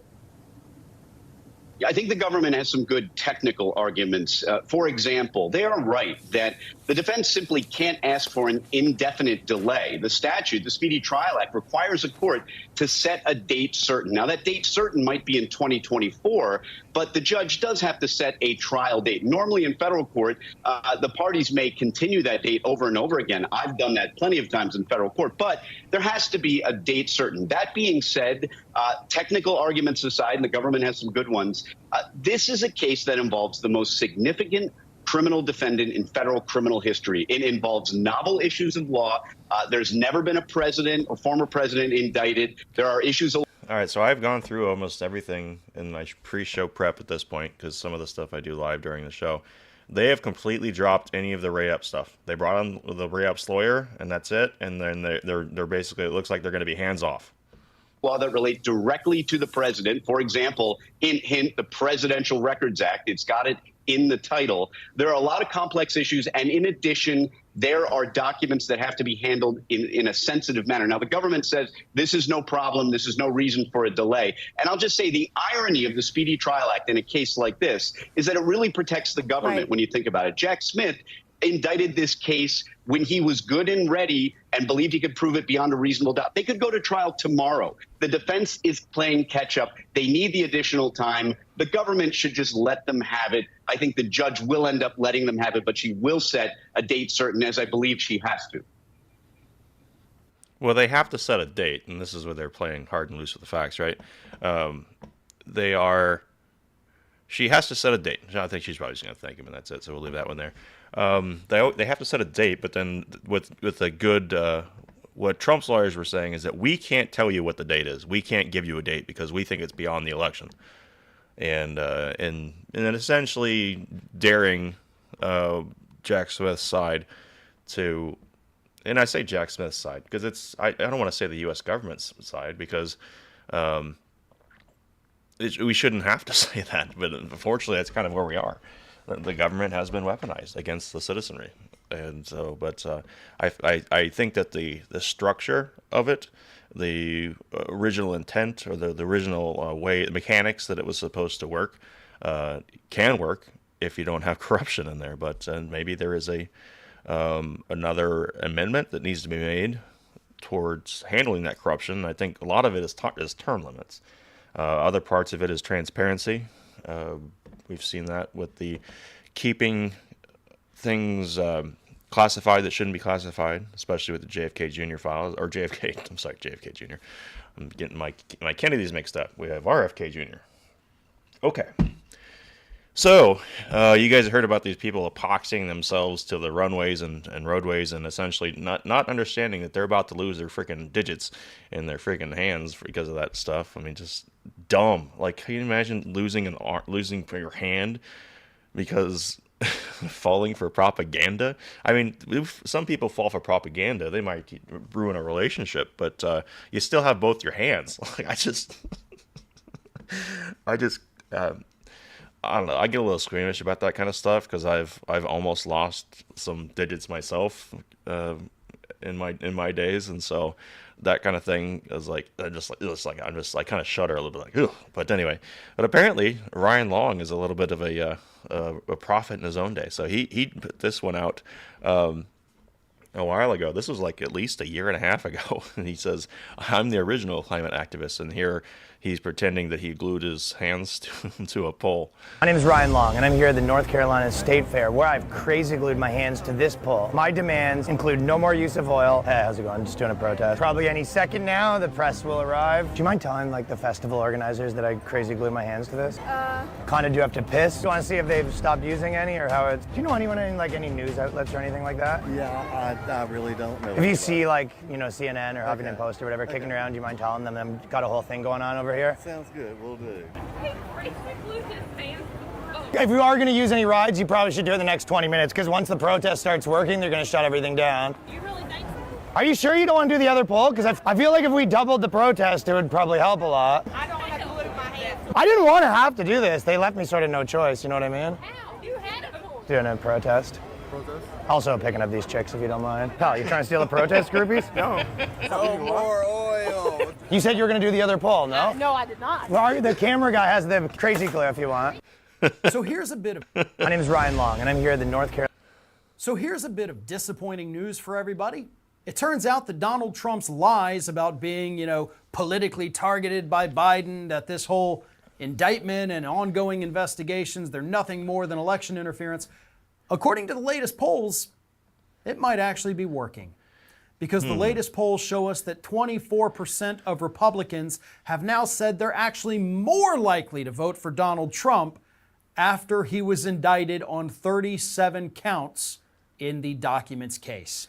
Now, it's the same thing that they say about this whole inflation. They go, why aren't people feeling the positive impacts of Joe Biden's wonderful economy? Because it's not fucking wonderful, it's propaganda. And the same thing with here. It's like, why do people keep like supporting Trump? Why do people keep doing that? And they're like, oh, well, he's just duping them. He's just duping them. No, we see this for what it is. It's politically motivated bullshit. And so if you're going to pull off politically motivated bullshit, you're only going to make people more likely to support that political person. Do you really need this spelled out for you? Why are they supporting him and more likely to support him as you continue to do this? Because we understand that what you're doing. We saw this coming from a mile away. 21% of Republicans say that they were more likely to vote for Donald Trump after he was indicted on the 34 counts in the Manhattan case. So he is facing 71 different counts for the two separate indictments. And almost a quarter of Republicans say this makes me more likely to vote for this man because he's been indicted. The poll goes on to show us that 10% of Republicans say that if he is convicted, a conviction will make them more likely to vote for Donald Trump. 10% of Republicans say that Trump being a felon versus Trump not being a felon makes them more likely to support him. Like, I would rather vote for a felon Trump than a non-felon Trump just in case you thought for a second we were dealing with a... Actually, no. See, that implies that they weren't going to vote for him, but then because he became a felon, they would vote for him. No. We're talking about the increase of support, the more likelihood of you to do that, to do that, considering these different scenarios. Rational party filled with grown-ups. We are not. We are dealing with a party of crazy. Yeah. In fact, you can't even call it a party of crazy. I think that's unfair. What are we, delusional? No, we're delusional fascists or something like that, right? We're dealing with a cult. Oh, there it is. Oh, shit, I forgot. They've been switching from fascist to cult. I should have seen that one coming. The frequency of which they've switched from fascist to cult. I should have seen that one coming. Because this is what cult followers do. Mm-hmm. Yes, they support people that they support more when they're being persecuted. That's something only cult people do. They think that any kind of bad thing happening to their leader is somehow some grand conspiracy to take him out. It's not really a grand conspiracy. I mean, they are conspiring to do it, but I wouldn't say it's like a giant thing. It's a lot of the same exact people every single time. Isn't that weird? 80% of Republicans in this poll believe that all of the charges against Donald Trump were politically motivated. They are. A majority of American voters as a whole believe that the charges against Trump were politically motivated, according to this poll. In Bragg's case, you literally have no crime. There's no victim of this crime. All the payments were made after the election, number one. Now, the stuff with Cohen, maybe we should look into that a little bit more and find out what his gripe is, but I just don't have the patience. Fuck that guy. I don't care. He did something wrong. They tried to use him to get the Trump. Instead of actually trying to explain that in a proper way, he just became this never Trumper and works for all the people that like this Midas Touch group and all that. So it's clearly Trump should never have been associated with him to begin with, I think that's pretty much clear. And he did. And so I think, or he did kind of disown him a little, right? He's like, after he went, what's the name of the book he wrote? Revenge. He wrote a book called Revenge. And this is their star witness in the Bragg case. And so you don't have anything there. That's definitely politically motivated when you have a district attorney who downgrades felonies to misdemeanors in 50% and more than 50+% of his cases for violent crime, and now he's upplaying a bookkeeping record on that he can't even define what the furtherance of a second crime is. Again, but still misdemeanors, even if at best, and has exceeded the statute of limitations. Clearly politically motivated. After the case, no one wanted to touch it. DOJ didn't want to touch it. Garland's DOJ didn't want to touch it. That should tell you a lot, considering what they've done since then. I mean, for a while, I was one of the reasons I was kind of confident in that. I was like, are they really going to bring charges? Are they just going to kick the whole we're investigating down the corner?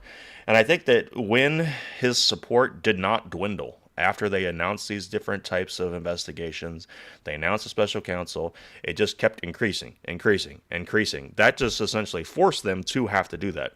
And I think they brought the Bragg case out to kind of soften people up to the idea. We saw that guy, and it's in my intro, where they're trying to create an atmosphere politically so that the public narrative can be that this could happen or this has happened, so therefore the Band-Aid's been ripped off and we can continue down this path. I think that's the purpose of Bragg. I think ultimately it's going to get thrown out because he still hasn't defined the second crime, and that if that second crime is federal, then he has no fucking business bringing it in the first place. So they kept ratcheting this up. Then they crossed the Rubicon and charged him in the Bragg thing. Then they did it now with this document case, again, not from D.C., but in Florida, which proves the Eileen Cannon situation with the special master was warranted. It was in the proper jurisdiction. And so we'll see what's going on with that. But all right, continue. Farron can continue here to try to figure this thing out for himself. Mensa member Farron. That's actually a true thing. That is a horrifying number, folks. Horrifying. Those of us who can take a step back, who have looked at all of this rationally, put our hatred of you haven't done that. Donald Trump aside, it's very obvious what this man did, especially with the documents case, right? Yeah, you mean the documents that he's definitely allowed to have that they wouldn't even have essentially any case. He could have continued to obstruct them, not necessarily in the obstruction of justice type of way. I'm just saying they can continue negotiating in perpetuity. They didn't have any right to the stuff. He voluntarily gave it to them. Like, that one's not even open for interpretation. He had the documents. He's on tape bragging about having the documents, waving them around in the air. Most likely, I can't say he did it because, he hasn't been convicted, but come on. Like, a normal person's going to look at all that and be like, oh, yeah, come on. But here's the thing I wonder. So far, the indictments against Donald Trump have either been a little confusing, like the Manhattan ones. The average person doesn't quite understand the workings of those because it's a fucking made up. It is rather complicated. It's not complicated. He doesn't have a crime. Or they've been kind of mundane, right? Like, oh, he had documents, but Biden had documents. Pence had documents. The Clintons' cat had documents, I think Trump said. So they think like, well, that's not a big deal. The Manhattan one's not a big deal because I don't understand it. Okay. So what happens when he gets hit with the other indictments? Because we got news from Fani Willis this week that, hey, he's going to be indicted. Probably by September 1st, so got a month and a half to wait, but he's going to be indicted in Georgia. And those are pretty serious, right? Election interference, that's a big one. Jack Smith is most likely going to indict him for attempting to overturn the results of the 2020 election, an extension of what he did in Georgia. That's another big one. So are these poll numbers going to hold up? Yes, they're going to actually get better. Because if they do, then there's no hope for this country at all. Sorry, there's just not. But if the poll numbers finally start reflecting, wait a minute, maybe we shouldn't back a criminal, then maybe there is hope. But look, if you've federally indicted somebody on this stuff, come on. And then maybe they're thinking, okay, well, because Hillary Clinton didn't get indicted in the documents thing, then obviously they're not going to do that. So we have to have something new and novel. So then they're going to do this. But the problem is they've already jumped the shark on this stuff. They completely left what does Nicole Wallace call it? Earth One. They've completely left Earth One. Because just jump the shark. It's too crazy. It's just beyond nuts. Okay, let's see. Let's make sure we catch up on the chat over there. What are you guys doing there on Rumble? Okay. We got Bamlo over there joining the fun. Okay, so we got Cockpit Monkey, Cut the Bullshit, and Carbs, SMR Patriot over there on D Live. How you guys doing? Probably Mizzo too, unless you're over there. Are you hanging out on YouTube today? Looks like you're. Okay. Yeah, we have lots of different ways to watch live. So if you're looking for the biggest running chats, is going to be over in Foxhole and Rumble. As far as the viewership, we got. During the weekday shows, we're in the 250 to 300 range on both Rumble and Foxhole, so that you get a little bit more of a conversation in the chat if that's what you're looking for while you're watching it. But if you're looking for like the mobile friendly kind of in your pocket audio version, then I totally understand people wanting to use the YouTube or the Rumble or the D Live. Twitch is mostly an experiment because you're probably going to catch a lot of people that are not into politics, so it's just, I don't know, I just think it's. And we finally got the Periscope working again, so it doesn't have the full functionality that it used to, so I think, but at least now I can get to the page where it allows me to create the broadcast, so that way we can share that on Twitter as well. So if you're watching on Twitter, thank you as well. Okay, here we go. So we had a couple clips that were suggested, so we're going to go through those right now. And Filter Dog sent over a clip. Okay, here we go. You've called women you don't like fat pigs, dogs, slobs, and disgusting animals. Your Twitter account... Only Rosie O'Donnell. No, it wasn't. Your Twitter account...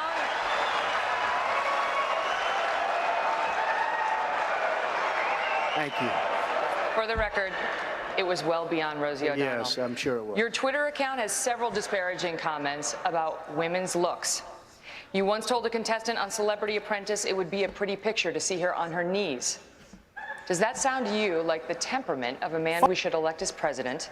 And how will you answer the charge from Hillary Clinton, who is likely to be the Democratic nominee, that you are part of the war on women? I think the big problem this country has is being politically correct. I've been challenged by so many people, and I don't frankly have time for total political correctness. And to be honest with you, this country doesn't have time either. This country is in big trouble. We don't win anymore. We lose to China. We lose to Mexico, both in trade and at the border. We lose to everybody. And frankly, what I say, and oftentimes it's fun, it's kidding, we have a good time, what I say is what I say. And honestly, Megan, if you don't like it, I'm sorry. I've been very nice to you, although I could probably maybe not be based on the way you have treated me, but I wouldn't do that. But you know what? Yeah, it's going to cut off right there anyway. Anyway, let's see. And then you said Filter Dog 1 over there. You said you had... There's a Roseanne Barr rant, so let's see. He's on with Pierce Morgan. Let me make sure we're caught up in the chat. Let's see. Thank you, too. Let me see if I can get this right. Epictetus 7 over there on the foxhole, which appears to be a new viewer. Thank you for the cookie over there. Much appreciated with the message here. This is a good show. It's got my blood pressure up because of the content covered. Yes, it is. And it's basically you get your workout every day here. So you get your abs workout from laughing, hopefully, at the improvised show that I run. And commentary, but also that just knowing that these people are such morons that we have you get your brain worked out, right? And then you get your debate workout going, where we can handle this stuff without getting overly emotional. Just ask some people in the chat. They'll tell you they used to hate the show, and then now it's like we're kind of hate watching, essentially. But good to have you. Much appreciated. Thank you for the cookie over there in the foxhole. Okay, here we go. So this was suggested by Filter Dog. Rosie O'Donnell, Roseanne Barr has a rant. They cannot hold two disparate ideas in their head at the same time. Yep, that's absolutely true. She nailed that one. Because they're fed bullshit 24/7 over the media. And I'm about to go crazy sitting here on the earphone hearing the stuff you all are saying about the Ukraine. I'm about to have a heart attack, but I'm not even going to go into it. I'm from the Ukraine. The Ukrainian, there is a large faction of Nazis. I don't know if you know this, but there's a large amount of Nazis in the Ukraine, and they actually killed my whole family. I'm from the Ukraine, and they marched my entire family, grandmothers, great-grandparents, 10 siblings out into the forest and buried them alive in the Ukraine. So I don't understand why everybody's Ukraine. Well, I do understand, and that's also what terrifies me. People better wake up and do some research on their own instead of buying what comes across on the screen. And I try to shake them up, Pierce. You're goddamn right I do. I try to shake them up and crack their mind control programming. I do it for God. Ukraine. I know what you said, and you're perfectly entitled to your views. I would say in relation to the suggestion that they're all a bunch of Nazis. You haven't seen the swastikas on those soldiers' arms. The it's in the President Zelensky news. himself is Jewish, so obviously he is de facto not a Nazi. I know. That's not really how that works, but okay. Have you heard that there's now Mexican white supremacists or Hispanic white supremacists? Apparently, there's also black white supremacists. I don't know if you saw that recently in the news. What did they say? The guy from Texas in Allen was Hispanic, but they could still call him a white supremacist. Okay. Oh, but he's not a good one. Are all Jews the same? For God's sake, talk about anti-Semitic. Just because the guy's a Jew doesn't mean he likes Jews or that he's doing anything good for the Jews. I mean, so what? Who cares what anybody is? That was the whole point of my tweet. Just because they're skin folk don't mean they're kin folk. You know what I mean? Just because they're the color as you don't mean they ain't trying to lock your ass up. Wake up, people! Damn, man. She's... Holy shit. That was a good suggestion. Thank you. Thanks, Filter Dog 1, with that. Okay. Next up, we're going to get back into the documents thing and the different probes. Here we go. The prosecutors are threatening new charges. Good evening from New York. I'm Chris Hayes. We've got new evidence tonight. The special counsel prosecuting Trump for his willful retention of classified materials is not done with his investigation. Okay, again, it's not classified materials. It's marked classified, and they didn't charge it for classification. It's for national defense information. So I'm going to pull up the statute why this is going on, because I'm pretty sure that there was some references to this, but I want to make sure I have it correct before I rant about it. It's notable because it's been more than a month since Donald Trump was, quite infamously, arrested and arraigned inside a Miami federal courthouse. And while Trump and his valet co-defendant face a 38-count indictment, multiple outlets reporting today that prosecutors are threatening new charges against another Trump employee in their investigation into potential efforts to obstruct their probe. ABC News reports, quote, special counsel Jack Smith in recent weeks transmitted a target letter to the staffer indicating that he might have perjured himself during a May appearance before the federal grand jury hearing evidence in the classified documents probe. The target letter to the employee signals Smith's growing interest in the Trump organization's handling of the surveillance footage and potential efforts to avoid sharing it with investigators. NBC News has not independently verified this reporting, and I should note here, a target letter does not mean that you have been charged with a crime or that necessarily you will. Instead, it lets the subject of investigation know they are a target. They are facing the possibility of an indictment.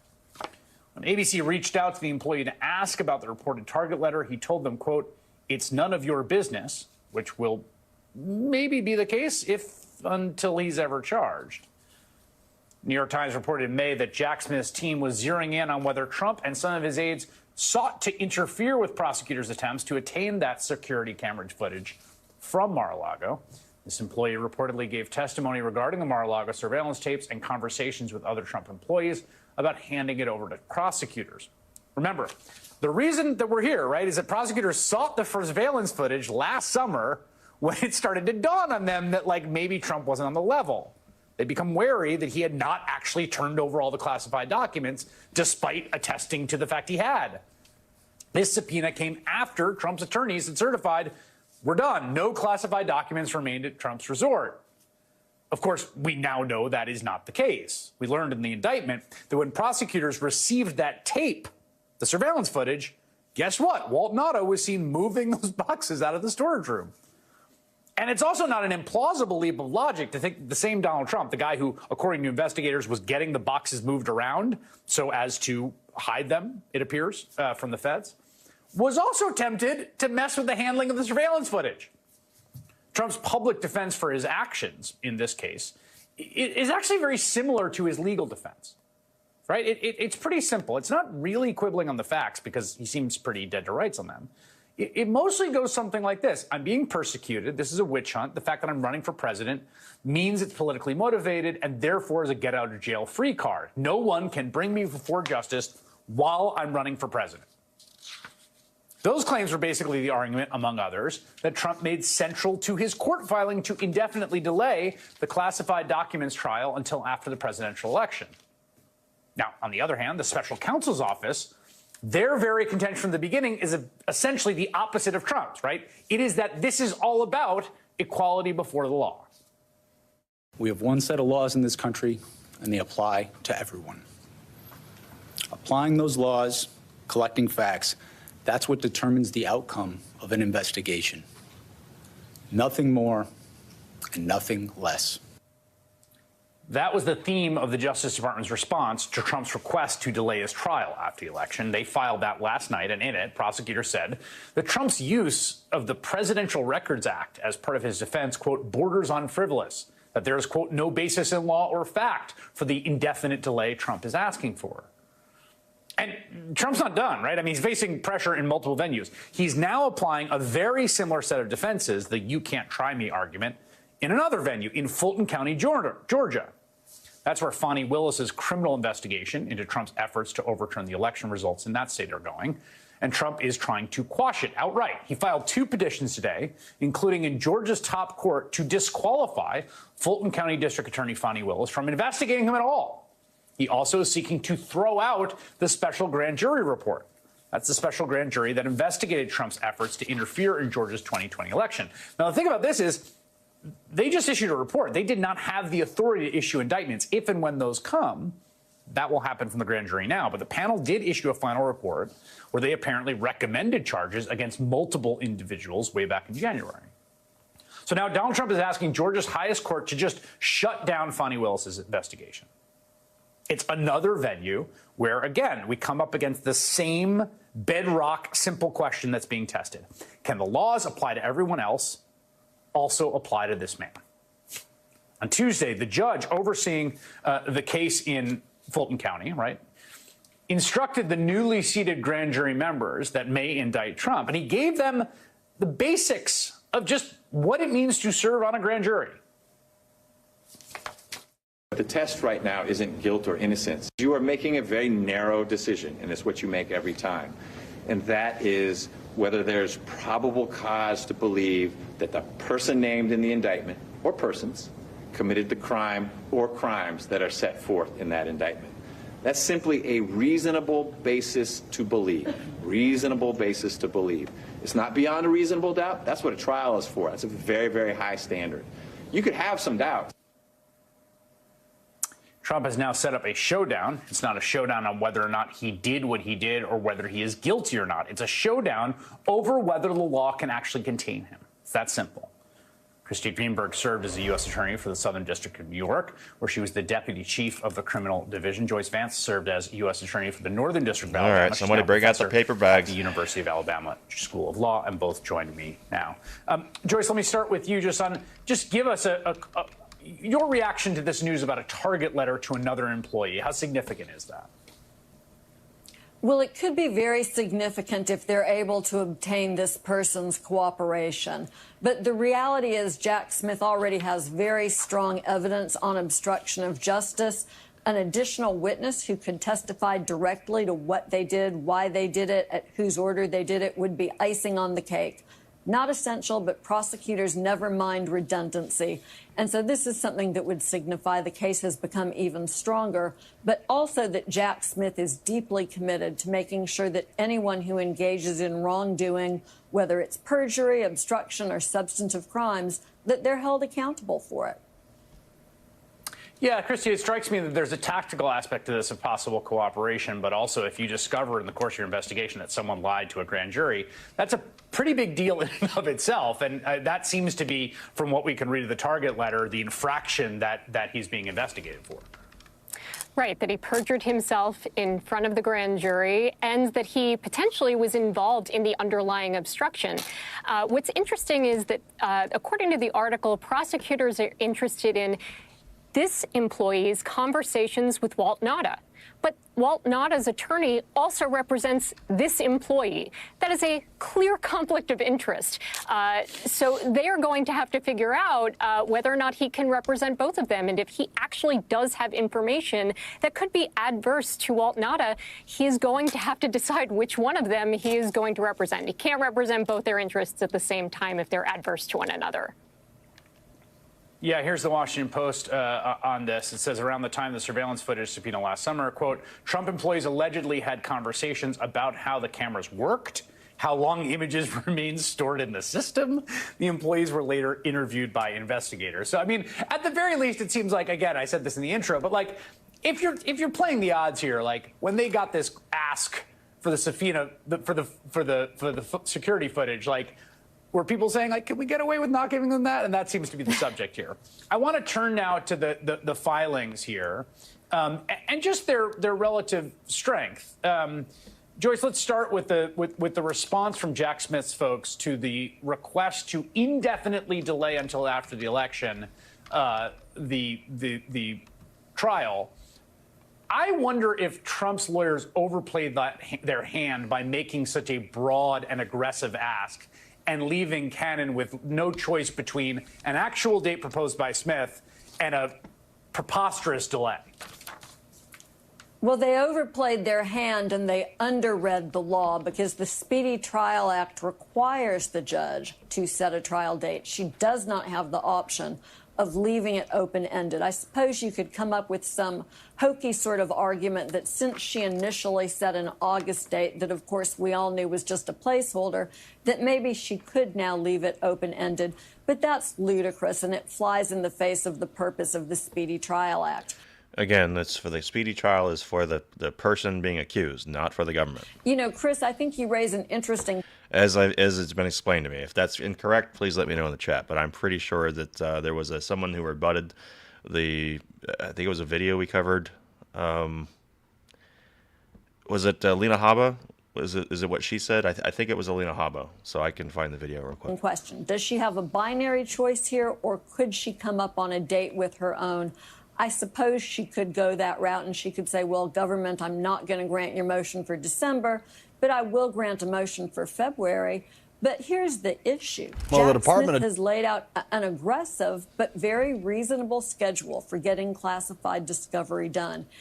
And Trump and Nauda's lawyers have not offered any reason that that schedule isn't reasonable. They've said things like, well, we can't get a fair jury trial before the election, without explaining why that is or why it would change after the election. And at the end of the day, you've got Smith's very carefully focused and thought through schedule and a way to accomplish it and get to trial in December.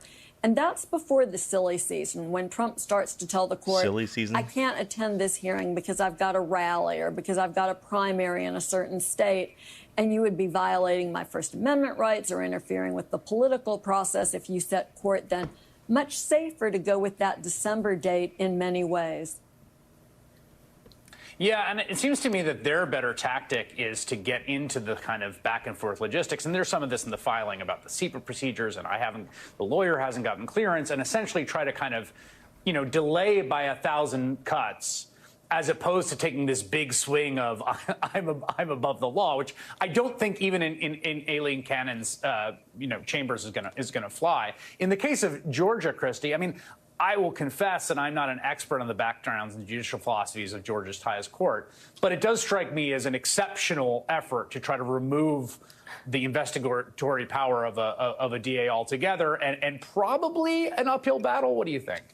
Yeah, it's a Hail Mary pass, and it's going to fail. He already filed basically a similar brief a few months ago, and the judge is still considering that. That's a pending, a pending briefing. So there's no way this new judge, or it should not at least, decide this matter, which is already briefed before another judge. So this is a loser, but he's grasping at straws here. How much, Joyce, do you think that the classified case, how plausible do you think December is? What is your internal odds for there actually being a trial before the election? 0. Well, it's up to Judge Cannon, right? Well, 0. And December is not the only date that lets a trial happen and finish before the election. But, Chris, something that has really impressed me, I had this same question because prosecutors often indict a case, they've got discovery together, but they have a little bit more work to do. Jack Smith is now coming across like someone who is ready to go to trial.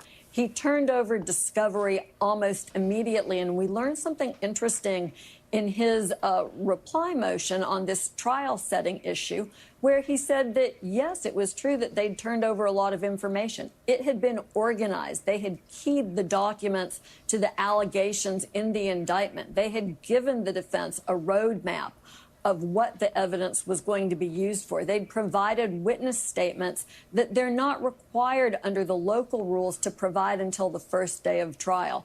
This looks like they lined everything up, got ready to go to trial, then indicted the case, and it's very impressive.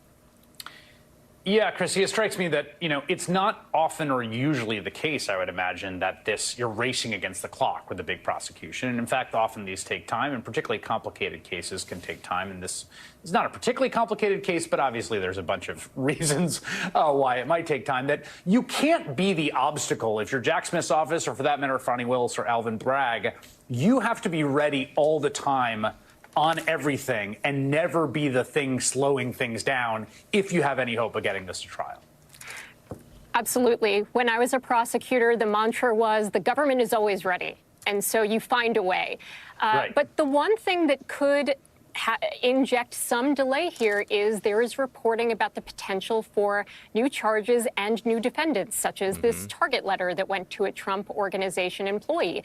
And so Judge Cannon would be well within her rights to ask, and the special counsel does not have to answer this, but are you planning to supersede? Are you planning to add new charges or new defendants? Right. And if so, I'm going to give, and you want this timetable, I'm going to give you a date by which you need to do that if you want those new charges or those new defendants to be part of this case. And that would not be an unusual exchange to have occur in terms of scheduling.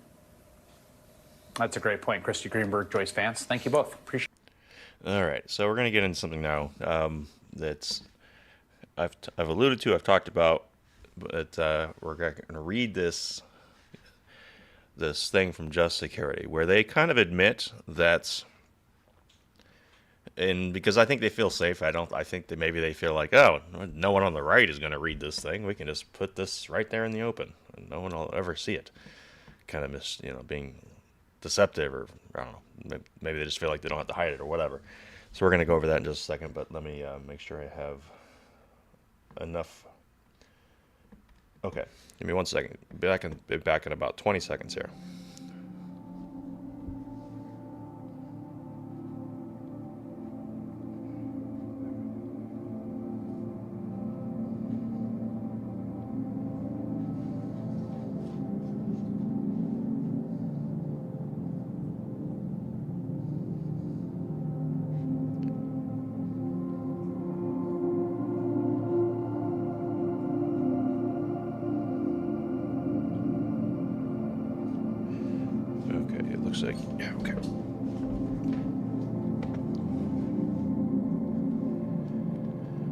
Okay, here we go.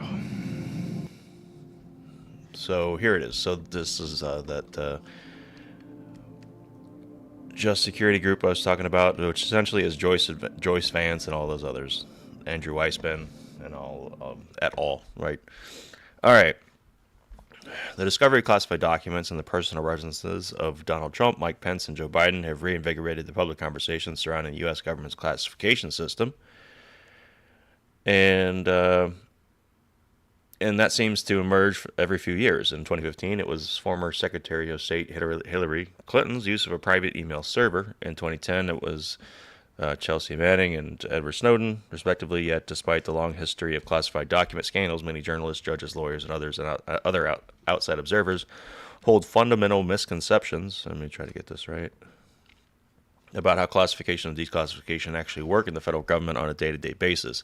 Since the Mar-a-Lago scandal broke, numerous well-intentioned articles have attempted to explain the classification and declassification to the public, along with the prolific pontificating from experts on Twitter.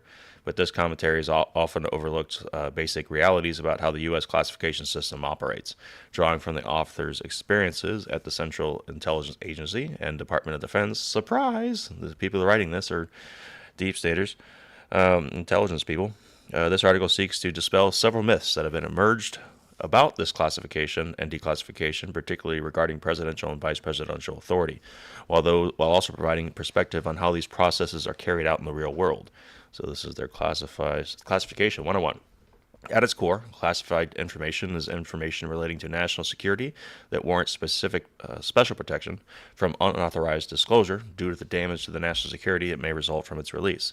Ostensibly, this information assists presidents in carrying out their constitutional duties as commander-in-chief and other responsibilities relating to the national security and foreign affairs. But in reality, only a small fraction of this information actually reaches the president.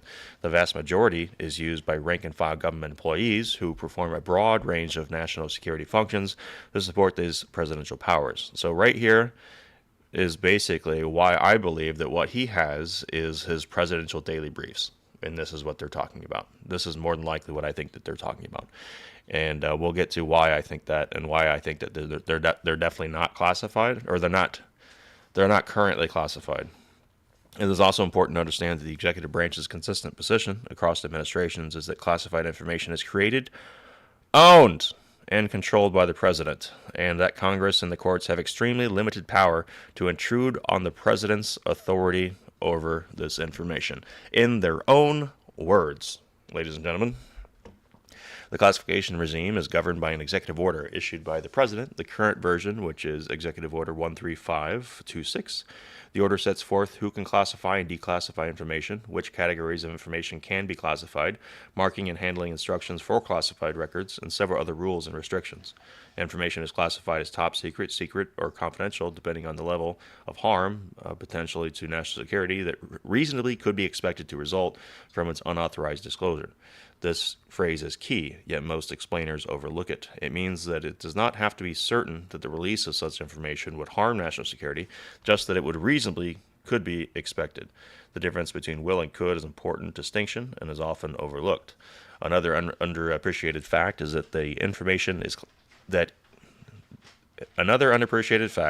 that information is classified, not the documents.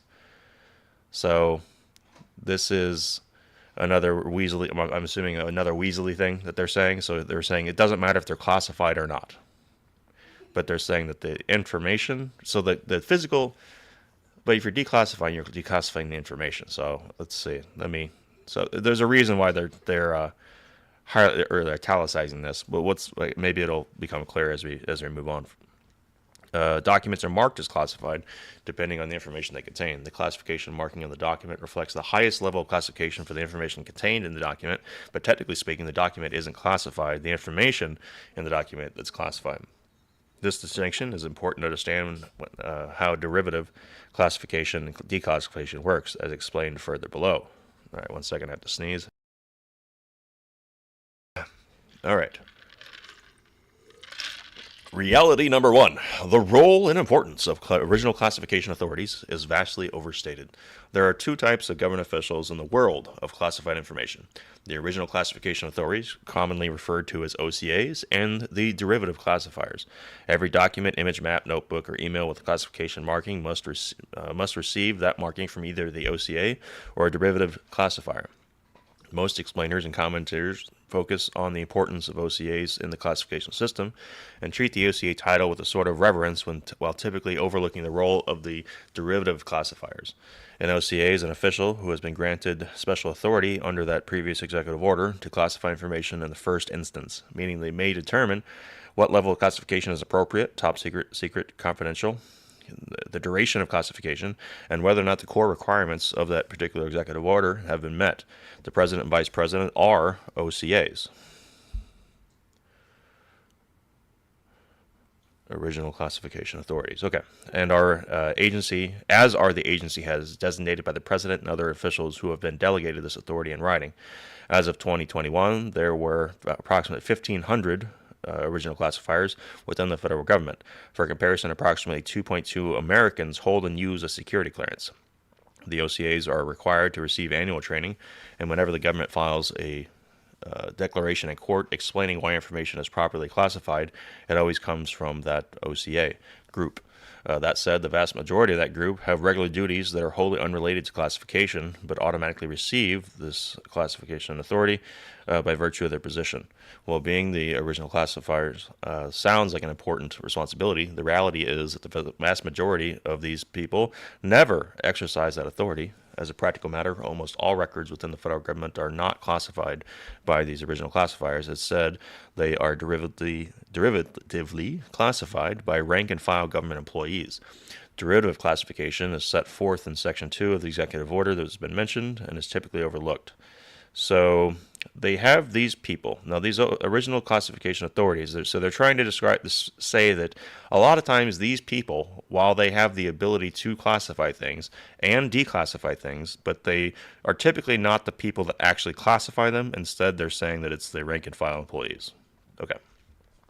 Derivative classification can occur in two ways. First, if a government employee is creating a new document and pulls in classified source material from another document, that official is required to carry forward the classification markings for the sourced information. Second, information can be derivatively classified in accordance with classification guides when an employee consults a published guide to determine the appropriate classification level. Statistics bear this out. About almost 100% of all classification decisions were derivative rather than being the original classification decisions made by the OCAs. This means that the government's daily classified workflow, they might exist, except to limit the extent necessary to create the classification guides. As one example. So they're saying that these people are managers. They don't actually have to do anything, but they could if they wanted to, and that they could choose to do that. They might not need to be the managers. It's kind of like the Office Space thing is the Bob's coming in and say, what would you say it is you do here? So they have a different type of authority, but they're rarely used. Okay, so I think we can kind of skip a little bit here. Let's see, the classification guide of the Office of the Director. Excuse me, let me take another drink here. Okay, the classification guide of the Office of the Director of National Intelligence illustrates how the guides operate. In the sections of this guide, they set forth categories of information at the level at which they should be classified. If an OD&I employee drafts a report using the OD&I information, they consult the guide to decide how to classify the document. For instance, blah, blah, blah. Okay, well, maybe. Okay, for instance, if the document contained information about the intelligence collection capability, the author would consult the collection guide of this guide. So basically going through and saying different, depending on the situation that you're in, then this allows you to look in this particular section as to how to categorize it. And it says here, at least that's how it's supposed to work. The reality is that many of the government employees don't give much thought to the proper classification level for the documents they create. They're too busy, they're not classification experts, and the guides are dense and far from user-friendly. A typical employee might have a general feel for when a document should be classified confidential versus secret versus top secret, but they will not typically spend much time analyzing that question and will spend even less time reading the guide itself. As mentioned, the IT systems typically require the author to cite the applicable classification guide section when saving documents or sending an email, but the systems also let employees create favorites that allow them to quickly select the classification level with reference to a specific guide section, like collection top secret with a single click. So they're saying the system, although they're supposed to consult all of these different types of guides within this Office of the Director of National Intelligence, they have a guide, they're supposed to consult it, but sometimes they don't, and they're careless, and the things that are marked in these ways sometimes probably shouldn't be, or they're incorrectly marked because of convenience. That seems to be what they're saying there. So if these original classifiers hold a power that is almost irrelevant to our classification system, then why do commentators give them so much attention? One reason is that when classified information is litigated in court, such as the Freedom FOIA proceedings, state secrets assertions, or criminal prosecutions, the government invariably files declaration from the OCA explaining why the information is currently improperly classified. In doing so, however, the OCA is not exercising their OCA authority to classify the information at issue. Almost always, the information has already been derivatively classified by a lower level, and then they instead are supporting the classification that was already made, or maybe revising it slightly. So in this way, they're saying that the original classifiers, which essentially is that group of 1,500 outside of the president, essentially serves as an expert witness as to who is testifying and as to why the information is currently improperly classified. It's simply an expert qualification, like having an advanced degree. So that was reality number one. Reality number two, the declassification authority is more important than the original classification authority. Now, I don't know why they didn't include that in reality number one, because that's what they just said. They just said that, yes, fine, these OCA people, they have their big thing is that they can declassify. So I'm going to skip a little bit of that, yeah, because so look, they had all this stuff here, all this big point number one, and then when it comes down to the declassification, it's like a little tiny thing, and it really should have been involved in the upper paragraph. So anyway, I do technical writing for a living, so it bugs me if they're anyway. And plus, screw these people. These are the people that are trying to mess up our country. Okay, reality number 3. There are 3 distinct types of declassification. Now, this is what I've been kind of getting on over the past couple weeks or so, because it's important that we understand that some of this stuff, it's not just that they have to go in and declassify it. There's ways for it to be automatically declassified. So let's read through this last one here before we get to our final video, before we call it for the day. All right, reality number 3. 3 distinct types of declassification. Although the term declassification has now entered the public discourse, thanks in part to former President Trump's unsupported claims, and they cite a New York Times article. So there you go. That he declassified the White House records he took to his Mar-a-Lago home. Most commenters overlook the fact that there are actually 3 distinct types of declassification. Executive order, the one we talked about, defines declassification as the authorized change in the status of information from classified information to unclassified information.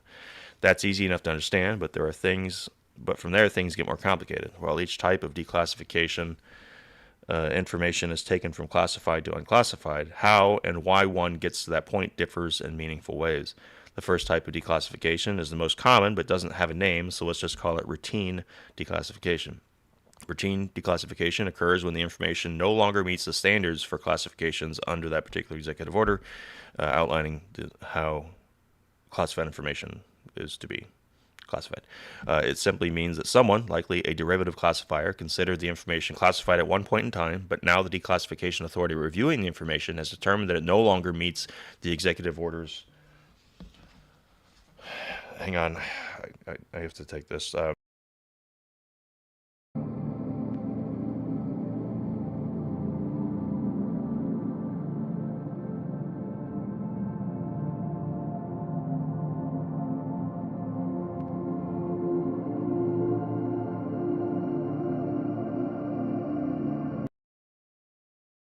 Okay, sorry about that. Okay.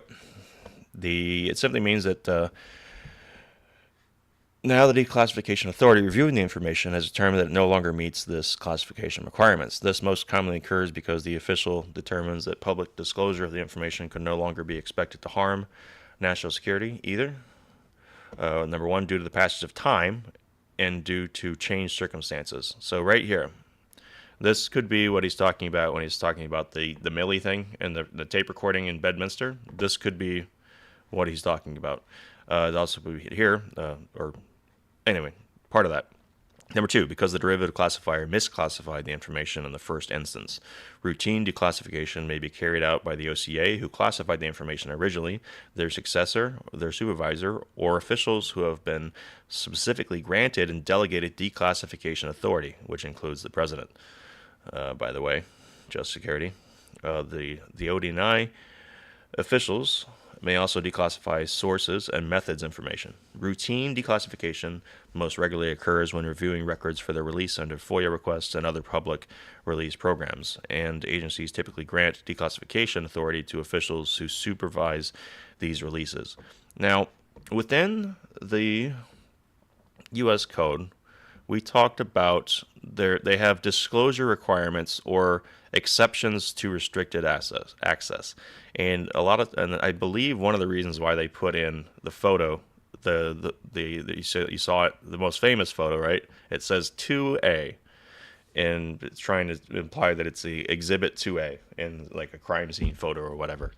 And I think that this is what it was, kind of like a dig potentially at Trump, I guess, because right here, pursuant to a subpoena or other judicial process issued by the court of competent jurisdiction for the purposes of any civil or criminal investigation or proceeding, they're saying that you should have given us this under the exceptions of the Presidential Records Act. Now the problem is that Joe Biden had to create this. Joe Biden's White House had to do this because it was part of this exceptions to restricted access. Now, because Trump had this under executive privilege through the Presidential Records Act, the only person who could negate that is Joe Biden by this exceptions here.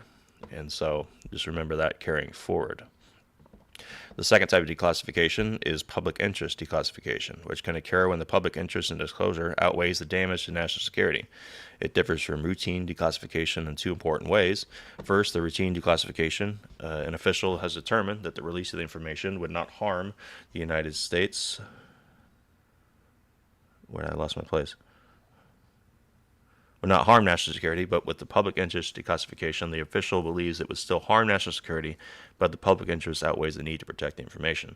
Second, public interest declassification may only be exercised by the agency head or the senior classification official at the agency, which is much more limited universe of people than routine classification. Not surprisingly, then, the public interest declassification is exercised more sparingly. Some examples include declassifying information for use in espionage, leaks, or terrorism prosecutions, or the declassification of information about Russia's war plans that lead up to its invasion of Ukraine. So that's specific. You can tell it's on these people's minds. Prudent government lawyers typically recommend that any public interest declassification decisions be documented in a memorandum from the agency head, so there's a clear record of what was declassified. The memorandum also provides evidence that the declassification was deliberate, carefully considered decision. When X information is declassified, outsiders, FOIA requests, criminal defendants, and others will often claim that Y and Z information should be declassified too. If the government has a public interest in declassification memo to point to, it can make it easier to explain that this was a one-time discretionary decision based on careful public interest balancing, and that the declassification did not extend further by careful design. This declassification. So they're trying to say that if you have something about a particular topic that people would say, well, hey, or like, let's just say January 6th or whatever. They want to know if these other, they know that there's federal informants because of X information was declassified, basically because of the Proud Boys and Oath Keepers trials. Now they're saying, okay, well, now give us everything you have about Ray Epps. What do you have about Ray Epps being a federal agent? And they'll be like, well, that's still classified, or there's no information on it, or there is no FOIA request that you can have because only this other part was declassified. That makes sense. A third type of declassification is automatic declassification, which occurs solely based on the passage of time, or when the duration of classification surpasses the limit set in that executive order. Under Section 3.3 of that order, automatic declassification requirements typically begin 25 years after the information was classified, but there are exemptions that can extend protection from particularly sensitive information. The rules of automatic declassification are complicated, but it is important to understand that the automatic declassification is similar to public interest declassification in that the release of the information might actually harm national security, but the president has determined through rules set forth in the executive order that it should still be released due to the passage of time and the public's interest in accessing this historical information. So this would be your JFK files. The term declassification is thrown around quite frequently, but it is important to always stop and consider which type of declassification is being discussed. Even many government officials do not understand these distinctions, and it's doubtful that someone like Trump considered which type of declassification he was employing when he attempted to declassify various Russia-related documents. I would say that it's fucking public interest. Like, what do you care?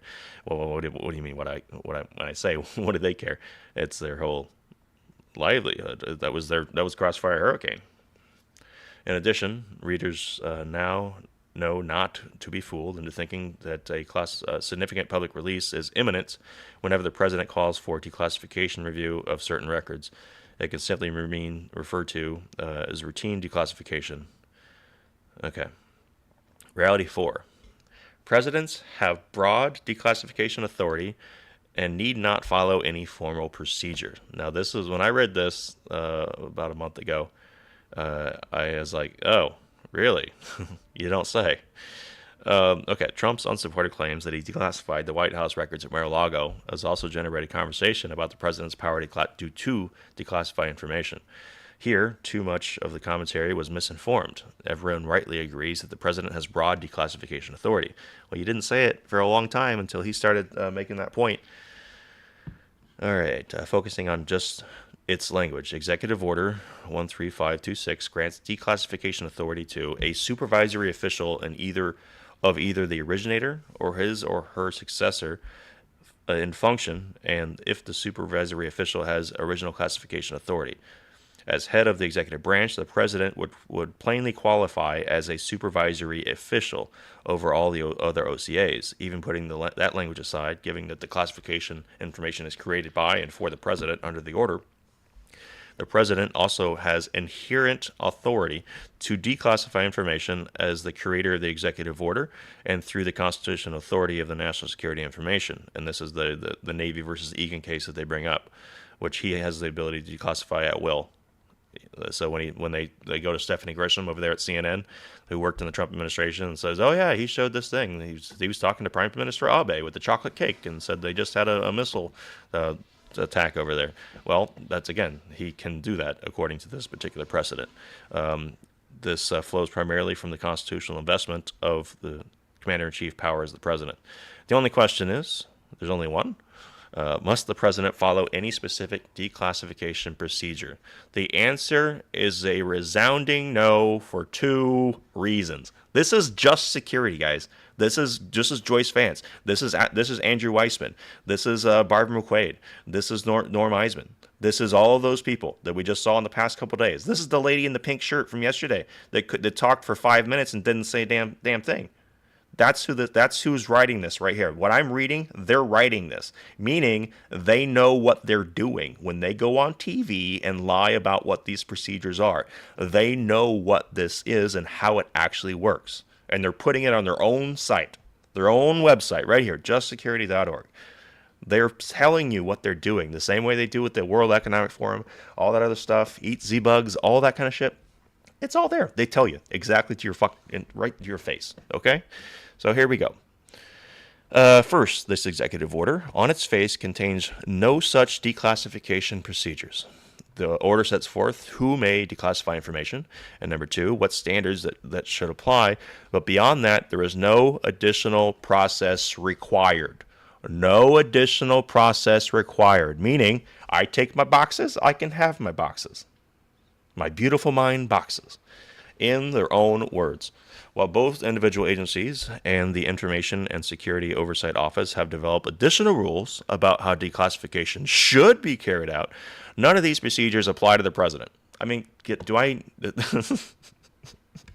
have to keep going? I think I will, because it's just so awesome. I'm telling you, by the end of this article, and I think we'll since we're kind of getting shorter on time here, you have to read the conclusion, but we'll get to that in a minute.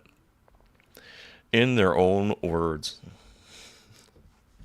Okay, where did we leave off? I got too excited. Second, given the president's constitutional authority over both classified information and the administration of presidential executive orders, even if Executive Order 13526 did establish these constraints, they are at most self-constraints that the president has the power to ignore. Yet again, commentaries regularly get this point wrong. Instead of claiming that there are formal declassification procedures that apply to the president, they often cite the New York Times versus CIA, in which the Second Circuit stated that declassification, even by the president, must follow established procedures, citing this particular executive order. This is a great example how even the courts, and in some instances the Department of Justice itself, which asserted the same proposition on its appellate brief, do not fully understand the declassification. This executive order is a public document and relatively short. If it outlines declassification procedures that apply to the president, it should not be hard to find them. But neither the commentators nor the Second Circuit cite any specific provisions in the order for good reason. They do not exist. So that talking point that they said that there's procedures to follow, they're wrong. And who's telling them that they're wrong? The same people that are telling you that that there's procedures that they have to follow.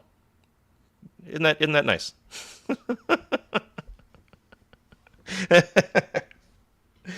I just have to marvel at this, it's that they're just telling you right to your face, right to it. And that means that they know. So here we go. Got more highlights. Ideally, the president should normally follow certain procedures when declassifying information. The obvious correctness of this proposition is likely to lead to the Second Circuit's mistake, along with the fact that it was bending over backwards to avoid finding that Trump declassified a covert program with a single tweet. It sounds like the right answer, but it's not legally supported. In a perfect world, anytime the president wanted to declassify something, they would, number one, consult with senior officials from the agencies that originated the information, as well as those with an interest in the information. For instance, the State Department of the information had diplomatic repercussions. And number two, document the decision in writing so that they could properly implement it, including downgrading, properly marking the documents.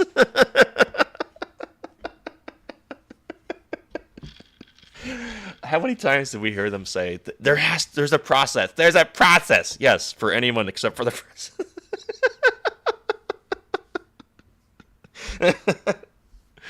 Okay, but even then, the president should be free to declassify information by whatever means that they choose. Like, how about, let's just per se, putting them in boxes and shipping them to Mar-a-Lago? For instance, on the night of the Osama bin Laden raid, President Obama was fully within his power to promptly declassify the existence of the operation via his nationally televised speech. One could imagine that other scenarios where the president determines that it is national security imperative to quickly declassify information to share it with the public. It would be unwise to impose formal procedures and documentation requirements in these types of situations, even if the best practices outlined above should still be followed where possible. If Congress is interested in legislating in this area, the best solution is to require that any time the president orders the declassification of certain information, the congressional oversight committees be promptly notified in writing of what was declassified and why. Well, again, the problem with that is you get into the separation of powers issue. That would mean that any time the president makes a decision, he has to check with Congress, which means that he's beholden to Congress. Same way that somehow they're beholden to NARA now. Similar type of thing. Okay. Anything more juicy in this paragraph? A similar requirement already exists with covert action notification. So they notify basically the Gang of Eight probably when they're about to do, like in this case, the Osama bin Laden raid, they probably get notified. Here, they're just, I'm going to kind of shorten this one. Reality number 5. Presidents rarely declassify information. Okay, so they rarely do it. Who gives a shit? They're allowed to do it, so therefore it doesn't matter. Okay. And here we have what they're whining about, Crossfire Hurricane. Trump, who issued a memo declassifying materials from the FBI's Crossfire Hurricane investigation the day before he left office. This order may end up undercutting Trump's claims that he was declassifying documents in his head at the same time, given the formalities that followed by issuing the memo. Well, the problem with that is that he declassified these documents. Is this, along with the other ones, the documents that he had? Like, did he declassify them and then had copies of them in his boxes as well? Because according to what Tim Parlator has kind of outlined, it would be most of what this stuff was his daily routine. Reality number 6, the vice presidential declassification authority is very limited, so that's irrelevant at this point, so we'll just leave that there. But listen to this conclusion. The point of this article is not to pick on the commentators who missed the mark with their analysis. The U.S. classification regime is confusing, even for those who regularly operate within it. But it is important for outside observers to understand how classification and declassification actually works on a day-to-day basis, especially since those issues are now a regular part of the public discourse. With respect to the presidential authorities, it is equally important for the public to understand that the classification system ultimately rests on the assumption that the president will act in good faith, not out of spite and in the national interest, and not a personal predilection. Most presidents have done so to date, which is why we have not previously had a dialogue about presidential declassification authority and what limits should be placed on it. Trump's departure from those norms has now shown the weakness of that assumption, and time will tell whether such conduct is temporary anomaly or a new norm. So, I think the most damning one is reality number 4. Is that on Earth 2, according to Jerry Reed? Who knows? Earth 1, according to Nicole Wallace? I don't know. But that right there is ideally the president should follow, but doesn't have to. That's just absolutely wonderful. So there you have it, folks. I've been wanting to share that one for a while. I just remembered it reading that. I was laughing out loud when I was reading that. About a month ago when I saw that, and I think I had wanted to show it, but I think I had it pulled up as a tab on a different device, and I just slipped my mind. But as we were going through this, I'm like, oh yeah, we have this. I was reading that and I was laughing. I was like, why am I laughing? Why do I remember hysterically laughing at that? And that's why. Oh, the answer is a resounding no. All right, I'll put the link out there. I think someone there's the link for this particular thing and this particular article for those of you interested in it. And then from there you can go to the other site, or you have you're at the site that shows or that gives you a link to the site, and you can check out the other articles that are on it. But that's a big one. So there you go.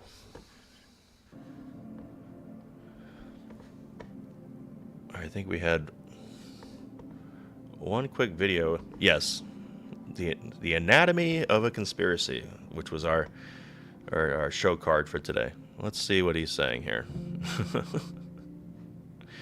Isn't that something? All right, last one here, and then we'll wrap it up. So if you're, let's see. Excuse me, can barely talk after that. Let's see. Thinking of Filter Dog 1 with the cookie, the message, quote, media, most effective devil in America. And that's from Dr. Malone. I appreciate that. Thanks, Filter Dog. Thank you also to Doug's and me with the cookie as well, over there in the foxhole. Much appreciated. Okay, here we go. Last one, and then we'll call it. And Carlson's lawyer also. Hang on, maybe we should back it up. So I guess they had one last Ray Epps piece. And go back it up. There we go. Crusade against the FBI. Right-wing crusade.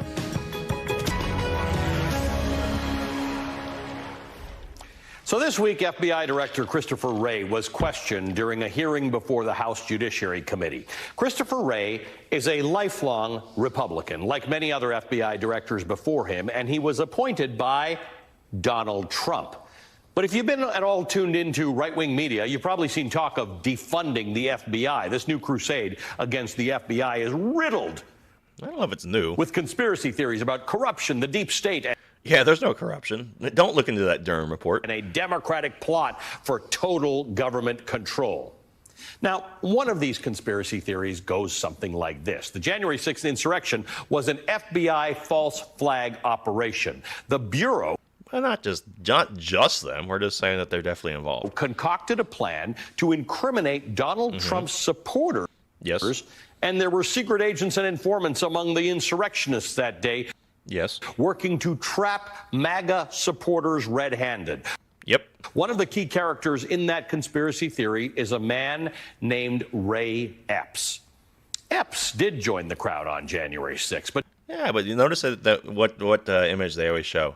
He's just up there helping the officers. He's not telling anyone to do anything specific. That was the whole theme of the day. Come on. Did not enter the Capitol. He's not been charged with a crime. He was... All right, then, so by this logic, anyone who never entered the Capitol and didn't do any acts of violence, they should not have charges. Caught on video around the Capitol that day and the day before. The conspiracy theory starts here, the night of January 5th. Give me 1 minute. Give me 1 minute, okay? On the streets of D.C., tensions were running high at a pro-Trump rally, being live streamed on the internet. The Marine veteran tried to take charge. Notice here, he's a Marine veteran. He's not an insurrectionist. He's a Marine veteran. You got to support the vets. Come on, guys. I'm going to put it out there. I'm probably going to go to jail for it, okay? Tomorrow, we need to go into the Capitol. Into the Capitol. What? No! Peacefully. Fed. I can hear somebody yelling, Fed. The crowd. Not just one guy. The crowd appeared to imply that he was a federal agent of some sort, maybe because he... Right, because the idea was so absurd, they felt like it was a setup, which leads us to exactly what it was. It was set up. He said they should enter the Capitol peacefully. Now, the false flag theory was already... okay, they just didn't get the memo. It just meant peacefully, okay. Gaining some traction online in chat rooms and message boards where QAnon ideas and other... Oh, there it is. They ran into... There we go. So we are at DEFCON 1. It is now gone from literally on the screen, conspiracy theory, to now it's just QAnon. Spirit of traction. He said they should enter the Capitol peacefully. Now, the false flag theory was already gaining some traction online in chat rooms and message boards where QAnon ideas and other conspiracies are commonplace. But after this video came out, Ray Epps became the center of a theory that was about to take off. For more than a year, conservative outlets like Fox News referred to Epps as an FBI informant. Tucker Carlson released a 3-part TV documentary called Patriot Purge that dug into this theory. And to be abundantly clear, Ray Epps is not an FBI informant. He's a guy from Arizona who owned He's just a guy from Arizona. a wedding business with He owned a wedding business with his wife. He voted for Trump. He sincerely planned to enter the Capitol with the thousands of other Trump supporters. There it is again. We saw this with Chris Hayes. The new talking point whenever they're talking about this story of Ray Epps is that he, just like everyone else, wanted to go into the Capitol. But you just saw that him saying that they should do that, the entire crowd around him. And one could argue some of the most fervent supporters, because they're out in the middle of a January night in the streets, when I'm sure there's a lot of people would rather be in their hotel room or out at a restaurant or whatever on their trip to go see the rally at the Ellipse. But okay. Who bought the other big lie about the stolen 2020 election. In his lawsuit, Ray Epps says that since then he's received death threats. He and his wife were forced to move and close their business. And unsurprisingly, Mr. Epps recently filed a defamation lawsuit against Fox. The suit saying in part, quote, just as Fox had focused on voting machine companies when falsely claiming a rigged election, Fox knew it needed a scapegoat for January 6th. It settled on Ray Epps. Fox News did not immediately respond to a request for comment, and Carlson's lawyer also declined to comment. You'd think that the conspiracy theory might stop there, that it might fizzle with the latest lawsuit, or at least reach its peak with Tucker Carlson's documentary. Well, the Epps conspiracy theory lives on, this time on the House floor during Republican questioning of the FBI director, Chris Wray. Do you have any knowledge of Ray Epps being a secret government agent? Again, framing. So you were saying secret government agent. Okay. That's, what is that, like James Bond? Was Ray Epps James Bond? That's basically what he asked Director Wray. Of course, Director Wray has to say no. No. I will say this notion that somehow the violence at the Capitol on January 6th was part of some operation orchestrated by FBI sources and agents is ludicrous and is a disservice to our brave, hardworking, dedicated men and women. This is not the only time Ray Epps was invoked during that hearing, nor was it the only conspiracy theory being peddled by Republicans. Now, in the past, the FBI has carried out some very shady policies, like keeping files on U.S. citizens, domestic surveillance, wiretapping. How about spying on a presidential campaign, and then also lying and making up collusion? There's also lots of that. So why were people mad? This could be a reason why. One thing you can't say is that maybe January 6th, while appalling on one level, maybe it was not an insurrection. So let me talk about. I haven't talked about this much in the campaign. I'll be very honest with you. You want to know what caused January 6th? There's such a temptation to say that there's one man whose name is unspeakable. We can't. No, first of all, it's QAnon. It's QAnon. It's QAnon. You want to know what caused January 6th? Is pervasive censorship in this country in the lead up to January 6th. You tell people in this country they cannot speak, that is when they scream. You tell people they cannot scream, that is when they tear things down. And so the reality is, we were told that you could not question where the virus came from when we all knew it came from a lab in Wuhan, which now they admit. We were told that you could not send a private message to someone on the eve of an election that Hunter Biden's laptop story was actually a true story worth considering before an election. You were systematically suppressed. So think about this. You told you had to be locked down, had to take a vaccine that was mandated and forced down your throat, stay locked down in your home while Antifa and BLM roam and burn the streets of this country. So that's the lead up of one full year of telling people you have to shut up, sit down, and do as you're told. And then you tell them, okay, there's an election where you didn't get the information that you needed, such as the Hunter Biden laptop story being real and suppressed. That's what caused January 6th, is a cycle of censorship in this country. And until we look ourselves in the mirror and admit truth on that, we will not move forward as a country. And I think that's the real cause. And we're not, and I'm sorry to say this, Tucker, but I think until we reckon with that reality, I worry that is the beginning of, it's a friendly parley compared to what's to come, unless we step up and speak truth, restore integrity, and actually lead us to who we are as a people rather than sweeping the truth under the rug. Pretty much, yep. Anyway. Its obsession with rooting out people the Bureau considered radical, like Dr. Martin Luther King, which makes it that much easier for these conspiracy theories to take root and to grow out of control. But in this age of misinformation and disinformation and AI, there is little consensus on the truth, especially when our own lawmakers are the ones feeding into the conspiracies. As I mentioned before the break, this week a number of conspiracy theories got airtime at some of the highest levels of government. Joining me now is Clint Watts, MSNBC's... Oh, you're bringing in Clint Watts, the guy who told everyone that Russia was colluding with Trump for years and years and years? Yes, pervasive conspiracy theories.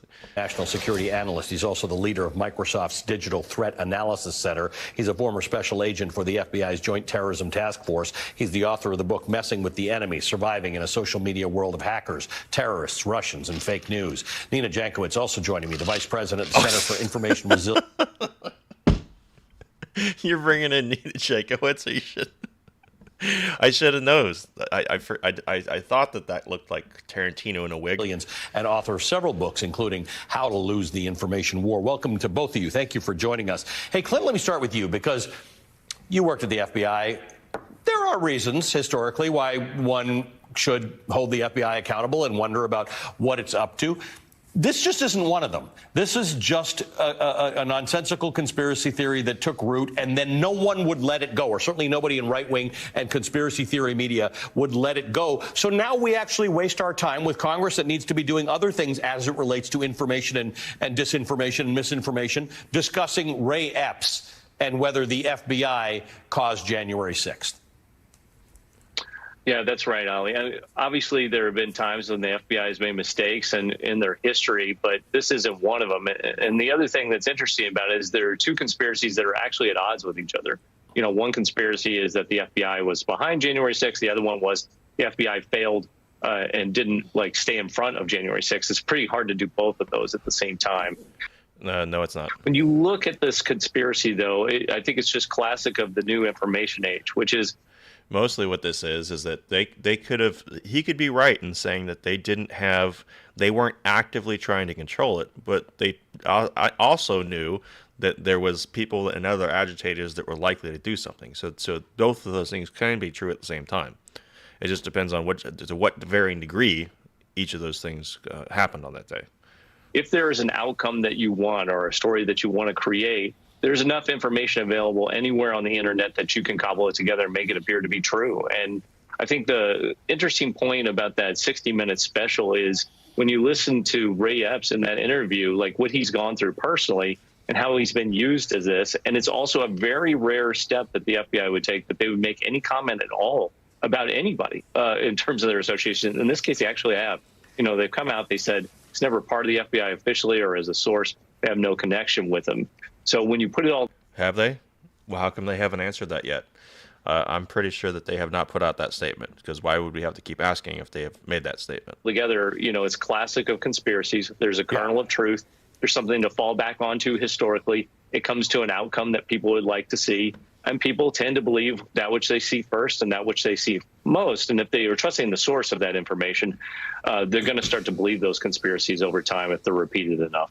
So, Nina, Clint said something interesting, that there's enough available information to sort of make your case no matter what your case is. But now in 2023, we're dealing with not just available information, but invented information. There was an incident the other day where Bill Browder, the author who spends a lot of time talking about Russia, Bill Browder was deep-faked in an interview with Petro Poroshenko, the former president of Ukraine. Like it was an invented conversation that now gets put out there. And guys like me, we don't know how to tell the difference between a faked video and a real video, particularly in this age of AI where it can mimic your actions and your voice. So we're now not just dealing with available information, which my crazy uncle at Thanksgiving used to be able to do. Now we're dealing with real stuff that becomes hard to disprove. Yeah, that's absolutely right, Allie. And I mean, I think we're headed toward a really scary situation in the 2024 election as the Republicans continue to make efforts to push back on any sort of counter disinformation initiatives. We just saw last week, you and I talked about that injunction against the Biden administration from talking to any social media companies. There's been a temporary stay issued in that injunction, but I think we're going to see probably that ruling upheld as it gets heard in the Fifth Circuit. And I just worry, you know, conspiracy theorists, you know, there are people who fall into them for comfort, for community, but the people who are peddling them, like Tucker Carlson, for instance, are in it for power and they're in it for profit. And what you said just before the break about, you know, our elected officials who are engaging in these theories and giving them amplification in the halls of Congress, that is something that is really, really sickening to me and something that we need to demand of our officials that they do better with. So, Clint, I would have thought that the Dominion case against Fox, because it was real money, and by the way, Dominion has many other cases, and Smartmatic, the other voting machine company, has many cases coming, and some of them are targeting smaller organizations than Fox, so a monetary judgment against them could actually be tripling. I was thinking that might serve as a disincentive, but you're the experts here. Clint, what's the right disincentive to stop members of Congress, the Tucker Carlsons of the world, from having free speech, media organizations, from doing things that are actually undermining faith in our institutions and democracy?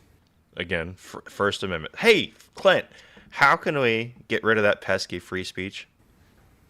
I think one of the key things, Ali, is just making sure that the truth has many voices and is spoken a lot. And so in that hearing that you just saw right there, Director Wray, you know, gave a very definitive statement. It was heard once. But is it repeated? It is a game of volume. It's a content war for the truth to get out and have a voice. And that's sometimes overlooked. We think, hey, if we say the facts and Director Wray says the facts about Ray Epps when he goes to this hearing, everyone will hear it. Number one, probably not. And number two, it will stick. But it can be outcompeted by other volumes of information. So I think the key thing to learn from, you know, if you rewind from 1985 to what's coming up on 2025 in AI era, is that the truth, it needs to be repeated. It needs to have many voices. It has to come from many different sources, and it has to be relentless in its amplification to make sure that people do understand what the facts are of government. And I think that's the important part for every trial that comes out or judicial ruling, every legislator and legislative action that comes out.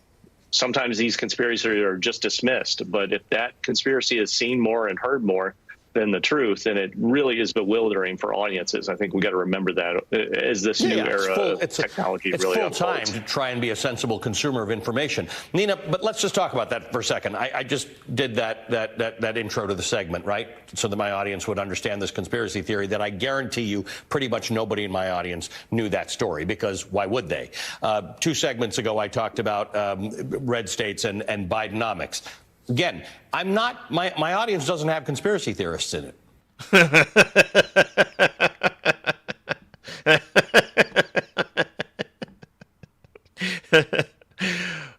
Yeah, they do. Right, so what does this content war mean? What does this volume of information mean? I can sit here and book you guys on the show, and we can debunk these conspiracy theories that my viewer didn't have in the first place. And the people out there who are bathing in this cesspool of conspiracy are not watching me. Yeah, that's exactly the problem. We're not reaching the target audience of those conspiracy theories. Have you tried telling the truth? And frankly, I think that's why Ray Epps decided to bring his lawsuit, also to get, back at Fox for the damage they've done to his life. And it's why I decided to sue Fox as well for the conspiracy theories they spread about me. I think there need to be consequences for people who are ruining people's lives, lying for profit. Mm-hmm. Now, unfortunately, we can't sue members of Congress for the things that they say on the... So who did they bring on? They brought on the person that they were going to have as the disinformation czar, the free speech police. That we caught on to what they were going to do with that, and that they got mad. So she's got a lot of she has animosity towards the conspiracy theorists because she feels like her life was ruined. She's not talking about Ray Epps here. She's like, I was going to have this nice, cushy government job.